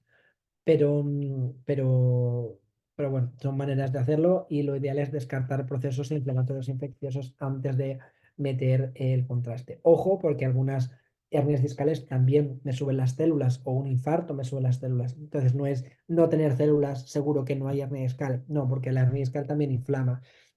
Entonces recordar que el líquido cefalorraquídeo es una prueba muy sensible pero poco específica. Y la mielo requiere anestesia general. Hay dos puntos de inyección de mielografía. Tenemos el punto atlanto-occipital, más complicaciones. De hecho, aquí tenéis este paper que describe las complicaciones asociadas a la punción atlanto-occipital. Pues hay más riesgo iatrogénico de dañar el tejido. Podemos provocar hemorragias, podemos provocar problemas tipo vestibulares, paradas cardiorrespiratorias. Entonces, la manera en como a mí me han enseñado siempre es la punción lumbar. Lo que hacemos es ponemos al paciente lateral y entre el E5 y el E6, el punto ideal, ponemos la aguja y poco a poco vamos inyectando el contraste y disparo. O sea, pongo un poco de contraste, disparo, pongo un poco de contraste, disparo. Ahora lo veréis, ¿no? Sabéis que razas pequeñas y gatos, la médula espinal acaba más caudal, con lo cual normalmente puedo poner L6, L7 a veces, pero lo ideal es L5, L6. Y perros de raza grande, la médula espinal acaba más rostral, entonces L4, L5 a veces tengo que utilizarlo. Entonces, yo normalmente lo que hago esto, me pongo el paciente en decúbito lateral, me pongo la columna completamente recta, hago radiografías simples de la columna entera, previo. Empiezo siempre ventrosal y luego lateral. Y luego es un procedimiento estéril y limpio. Igual limpiamos la zona, el recuadradito, y pues de manera estéril, alcohol, clorexidina, y me dejo preparado todo aquí, guantes estériles, la aguja y además un alargo que conectamos normalmente a la aguja. Creo que ahora tengo un vídeo que os lo enseño. Ahí está el vídeo, perdón. Entonces, ¿cómo nos guiamos, no? Hacemos hecho la radiografía, tocamos las alas del ilion, contamos 7, 6, 5. Entonces, yo lo que voy a hacer, voy a palpar la apófisis espinosa de L6 y lo que voy a hacer es que con mi aguja espinal voy a ir hasta lo que sería la lámina que está en la base de la apófisis espinosa de L6. Y una vez he tocado la lámina, lo que hago es giro 45 grados y al girar 45 grados luego pongo un poco de presión y entro en el canal vertebral. Una vez estoy dentro, lo que hago es quitar el estilete, quito el fiador y dejo caer gotas de líquido cefalorraquídeo. Y lo que hago es que le pongo un alargo que ya he purgado previamente con el contraste y voy poniendo contraste. La punción, bueno, la podemos hacer dorsal o ventralmente al proceso, de la apófisis espinosa. Y pues, ahora palpo L6, toco el suelo canal vertebral, giro 45 grados y meto. Cuando metes la aguja, normalmente hacen una pequeña contracción de la región de la cola. A veces hay que sacar un poquito la aguja y veis que ya sale el líquido cefalorraquídeo. Cuando sale el líquido cefalorraquídeo, significa que estamos a nivel que estamos a nivel del espacio supracnoideo, que es donde yo quiero inyectar nuestro contraste. ¿Veis? 45 grados, hace lo de la cola y saco un poquito la aguja hasta que veo líquido cefalorraquídeo. Cuando ya tengo líquido cefalorraquídeo, idealmente lo recolecto y lo analizo. Si se me contamina un poco, puedo dejar fluir un poco de líquido cefalorraquídeo hasta que se limpie un poco. A veces no se limpia 100%, pero intentar que esa contaminación sanguínea se vaya quitando. Lo que hacemos es luego eso, conectar un alargo que tenemos que hemos purgado previamente con el contraste. Hay veces que es muy difícil porque tenemos animales gorditos que no palpamos aquí, por ejemplo, esta L6 no hay quien la palpe, ¿no? Entonces, si no, lo que podemos hacer es ponemos la aguja y voy haciendo una placa, ¿no? Yo voy viendo que estoy en esta región, voy bien. Si estoy muy bien, pues giro un poco más y entro, ¿no? Entonces me puedo guiar un poco por radiografías a ver en qué punto estoy y si estoy correcto o no correcto y si voy a entrar por el ligamento interarcuado y el canal vertebral, pues de manera correcta. Entonces, hemos hablado, recogemos el líquido cefalorraquídeo, adjuntamos nuestro alargo que ya va purgado con contraste y poquito a poco vamos inyectando contraste. Lo que hacemos es metemos un máximo de contraste de 0,5 mililitros por kilo y en vez de inyectarlo de manera todo a tope como a lo mejor se puede hacer, yo lo que hago es poquito a poco. Metemos un poquito de contraste y vemos si estamos dentro. Lo normal es que pinte la línea dorsal y ventral de contraste y veamos estas líneas hacia arriba, que son como las raíces nerviosas, y veo que yo estoy dentro. Una vez estoy dentro, pues voy metiendo más contraste, hago una placa, veo que estoy bien, voy metiendo más contraste, hago la placa. Entonces, solo metemos el contraste estrictamente necesario, no metemos más. Y así barremos la columna entera. Aunque sea un problema cervical, lo barremos la columna entera. Luego, a medida que el contraste vaya llegando hacia arriba, levantamos la cabeza un poco, 45 grados, porque no queremos que llegue mucho contraste a la cabeza.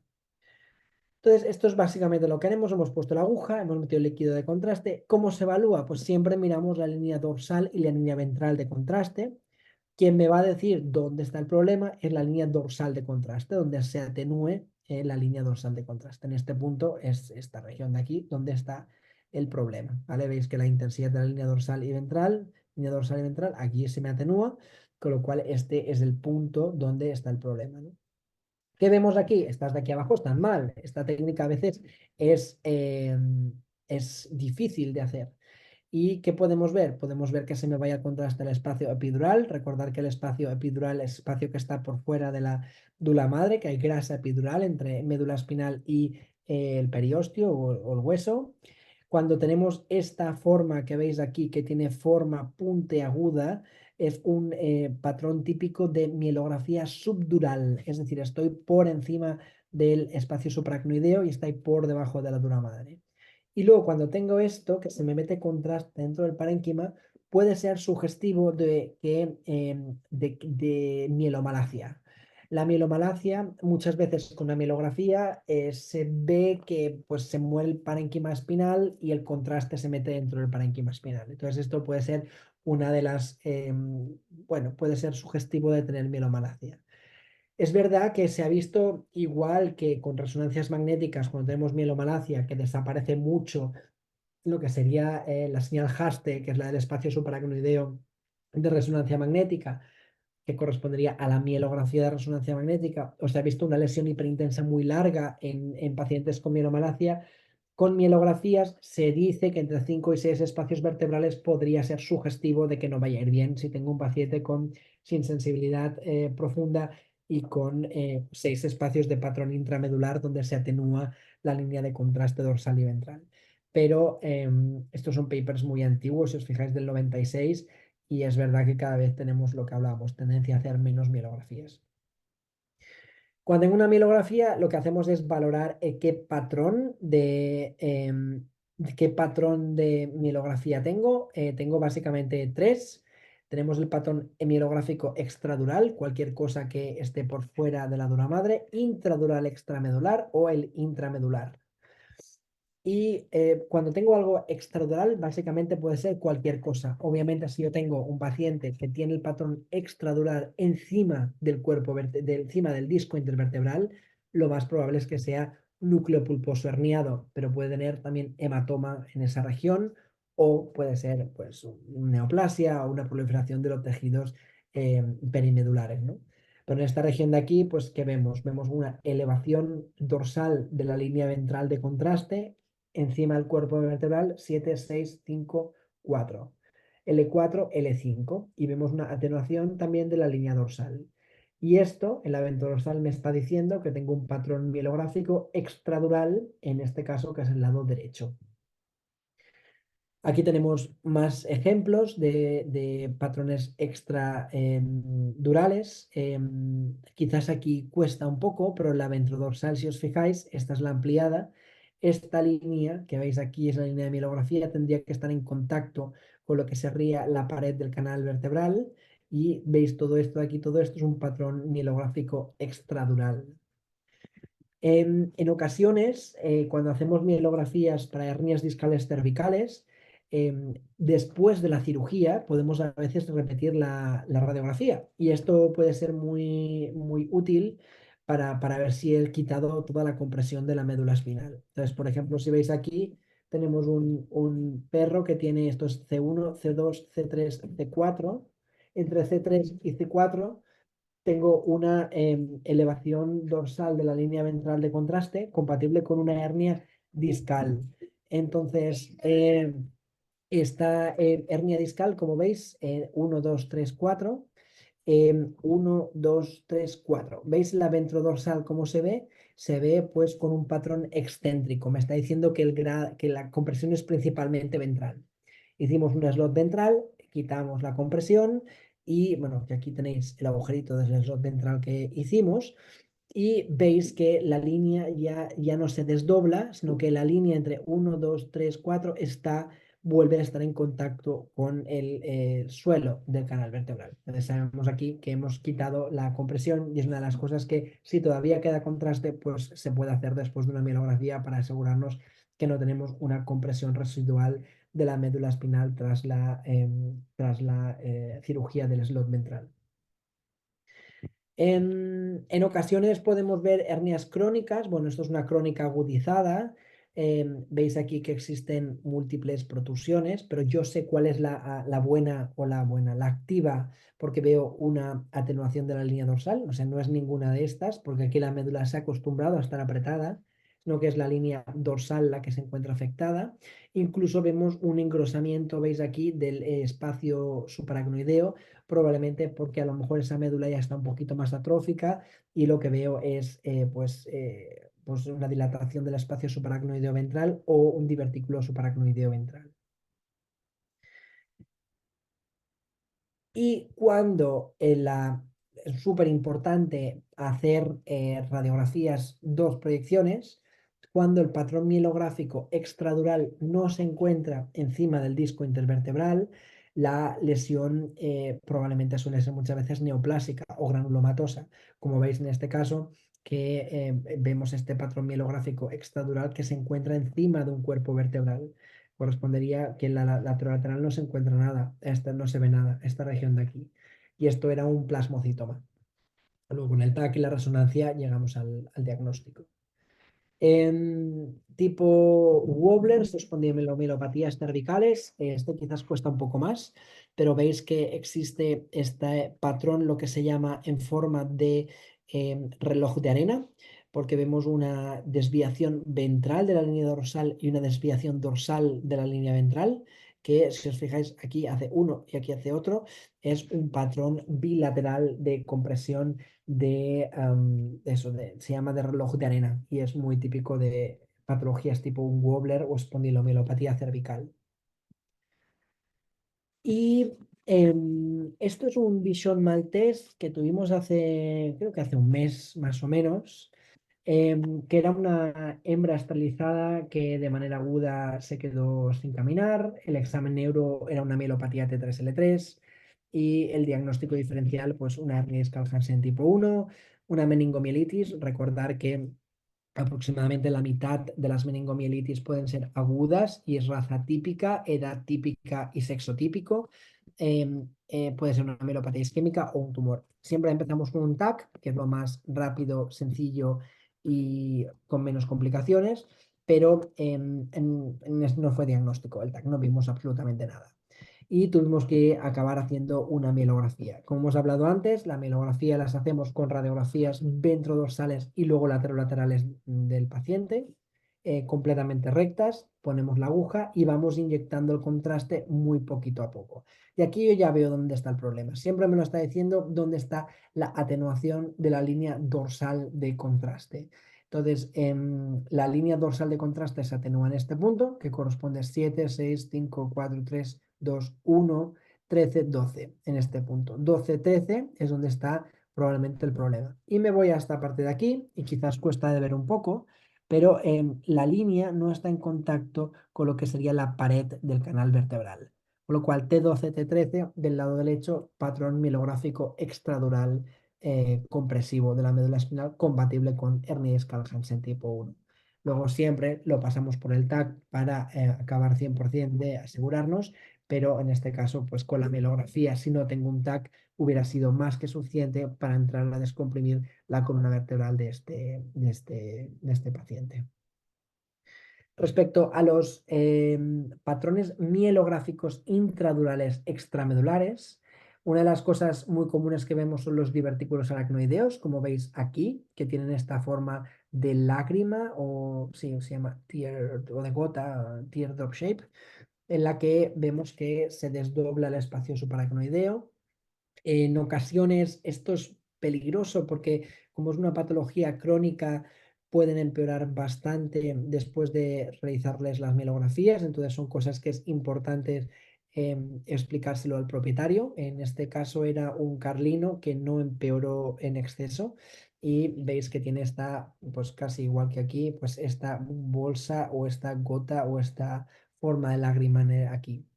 Otras cosas que nos pueden dar este patrón mielográfico intradural extramedular serían meningiomas, tumores de vaina nerviosa, nefroblastomas, metástasis o tumores de células redondas. De hecho, este de aquí es un tumor de vaina nerviosa. Este es un patrón, la imagen típica de intradural extramedular, en las que a veces se dice que tiene como forma de cabeza de palo de golf design, entonces es muy característico de tumores de vaina nerviosa o meningiomas. En este caso era un tumor de vaina nerviosa que acabamos confirmando por histopatología. Y esta imagen que vemos aquí era de un nefroblastoma. En ocasiones, para mí, el que tenga esto ya es intradural extramedular, el que tenga esta forma de aquí como irregular, pero fue la resonancia y obviamente la cirugía la que nos acabó diagnosticando el nefroblastoma.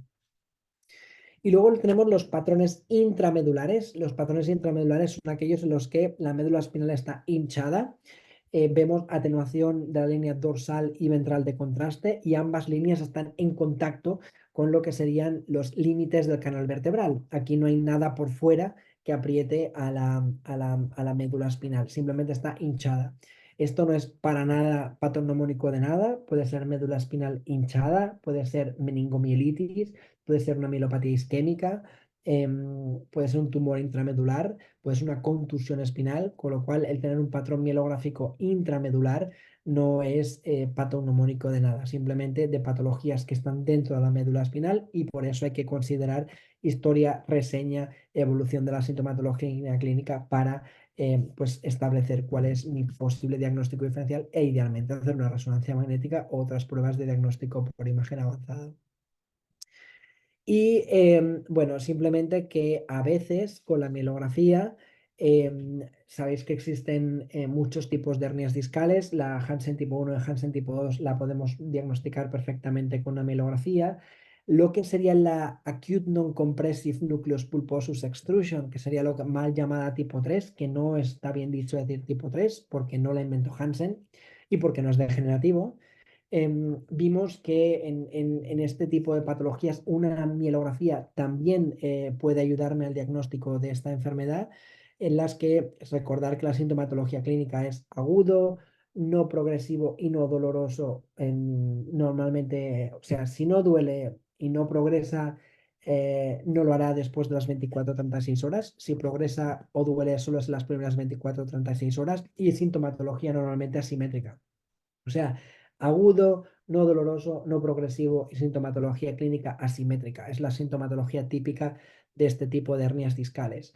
Pues con este tipo de hernias discales la mielo también me puede ayudar y el 100% tiene un patrón intramedular, porque recordar que lo que se produce es una extrusión del núcleo pulposo, da un golpe a la médula espinal y la hincha, pero no la comprime, o si la comprime es mínimo. Entonces se ha visto o vimos que el 57%, aparte del hinchazón de la médula espinal, tenía un poquito de patrón extradural y el grado de compresión era un 5,8%. Entonces, simplemente que ese grado mínimo de compresión no justificaría hacer cirugía porque este tipo de hernias no se opera, de hecho.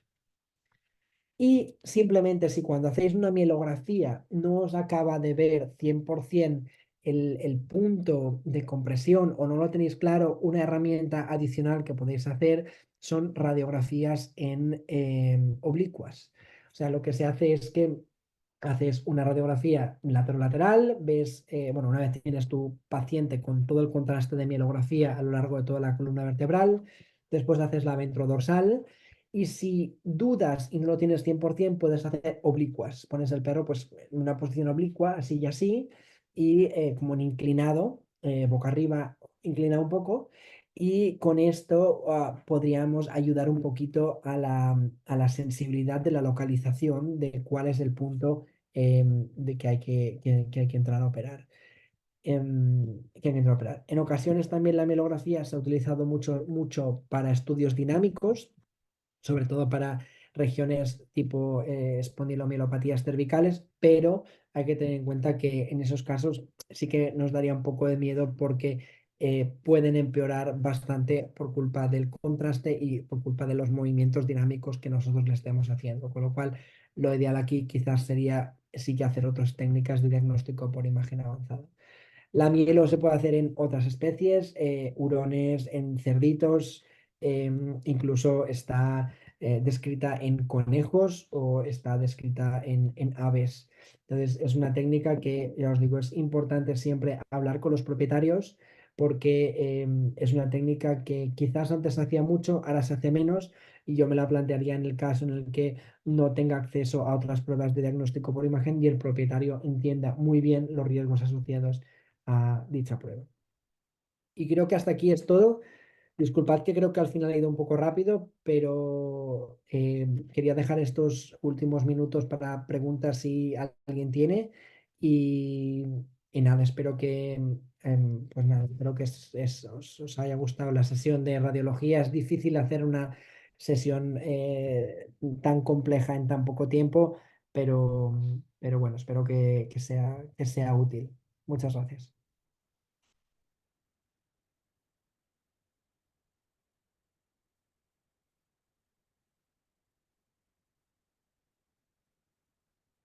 Estoy viendo aquí algunas preguntas en el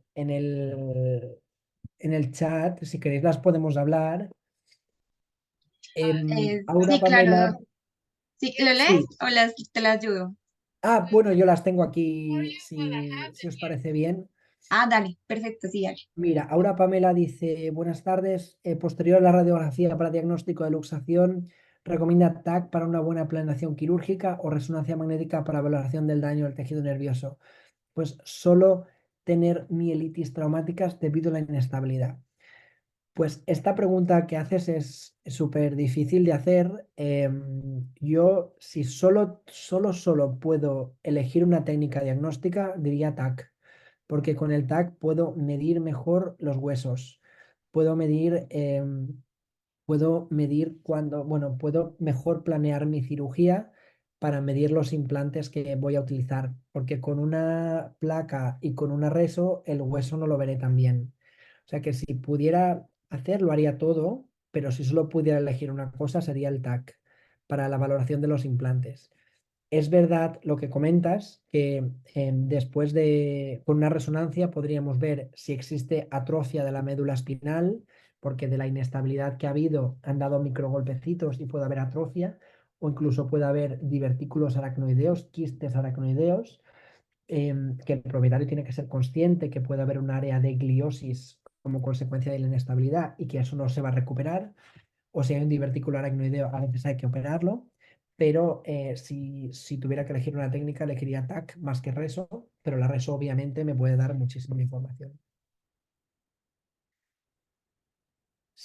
Sí, Aura Pamela pregunta, ¿se puede identificar un proceso de gliosis en una resonancia?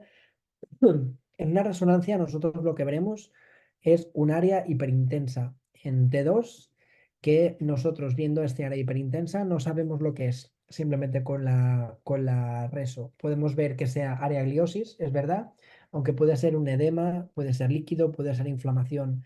Entonces, basándonos solo en la resonancia es súper difícil de saber si realmente es gliosis o es simplemente un edema de que ese tejido ha sufrido como consecuencia de eso, de la inestabilidad. A veces lo que hacemos es tratar con córticos, los córticos pueden ayudar a quitar ese edema y a veces el grado ese mínimo de mejoría que puedan tener significa que ese tejido es viable, significa que tiene potencial de mejoría, pero si el tejido está muerto no mejorará, pero es muy difícil, necesitas histopatología para saberlo. Y también la compañera pregunta, si se identifica la hipoplasia, aplasia de los procesos articulares, ¿se recomienda una cirugía profiláctica por la predisposición? No, yo no haríamos ninguna cirugía profiláctica a no ser que eso le dé sintomatología clínica y que sea, o sea, que no sea un hallazgo incidental en un perro normal.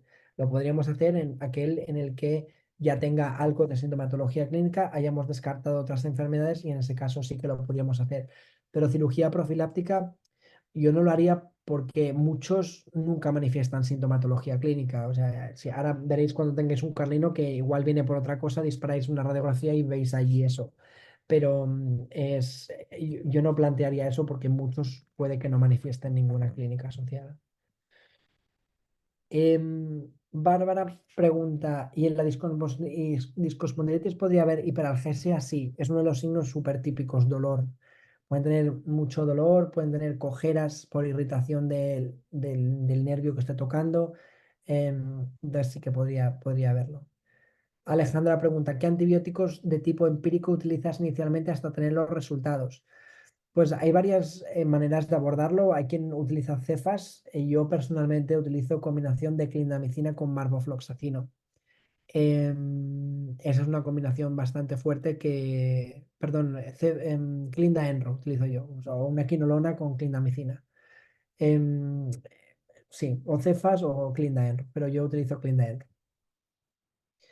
El paciente de la radiografía ventrodosal donde faltan los procesos transversos, ¿había alguna masa visible o recomendó ultrasonido de abdomen y ecorradiación en cuánto tiempo? Em, Perdona, Aura, no sé de qué radiografía estamos hablando. En el paciente de la radiografía ventrodorsal, donde faltan los procesos transversos, ¿había alguna masa visible o recomendó ultrasonido? No, no sé a qué te refieres, perdona. Si me lo puedes por favor poner en el chat. Franco pone, cuando se llega al piso del canal medular, ¿no se daña la médula? Sí, siempre con la mielografía es un daño iatrogénico. Existen estudios histológicos de cómo sufre la médula cada vez que hacemos una mielo y hay un tracto. Entonces, es verdad que luego clínicamente muchísimas veces no pasa nada, pero histológicamente se ha visto que esa médula sufre cada vez que ponemos la aguja. Y Aura Pamela pregunta, ¿la atrofia de la médula espinal que ha comentado tiene impacto en la recuperación funcional del paciente? Si la médula ya está gliótica y atrófica, no se va a recuperar, o sea, se va a quedar así. Clínicamente va a estar así. Lo que pasa es que si nosotros decidimos hacer cirugía, vamos a prevenir que vaya peor y vamos a estancar la enfermedad.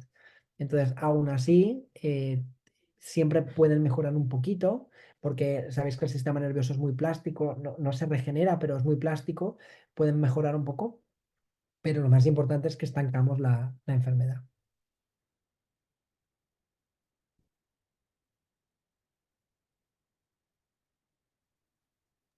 Bueno, por el momento no hay más preguntas, ¿cierto? Tampoco veo en preguntas y respuestas, tampoco hay. Entonces, listo. Disculpad De antes que me he igual quedado sin manera, voz también. Estaba aquí con los caramelos, con los chicles, con los todo y perdonar que...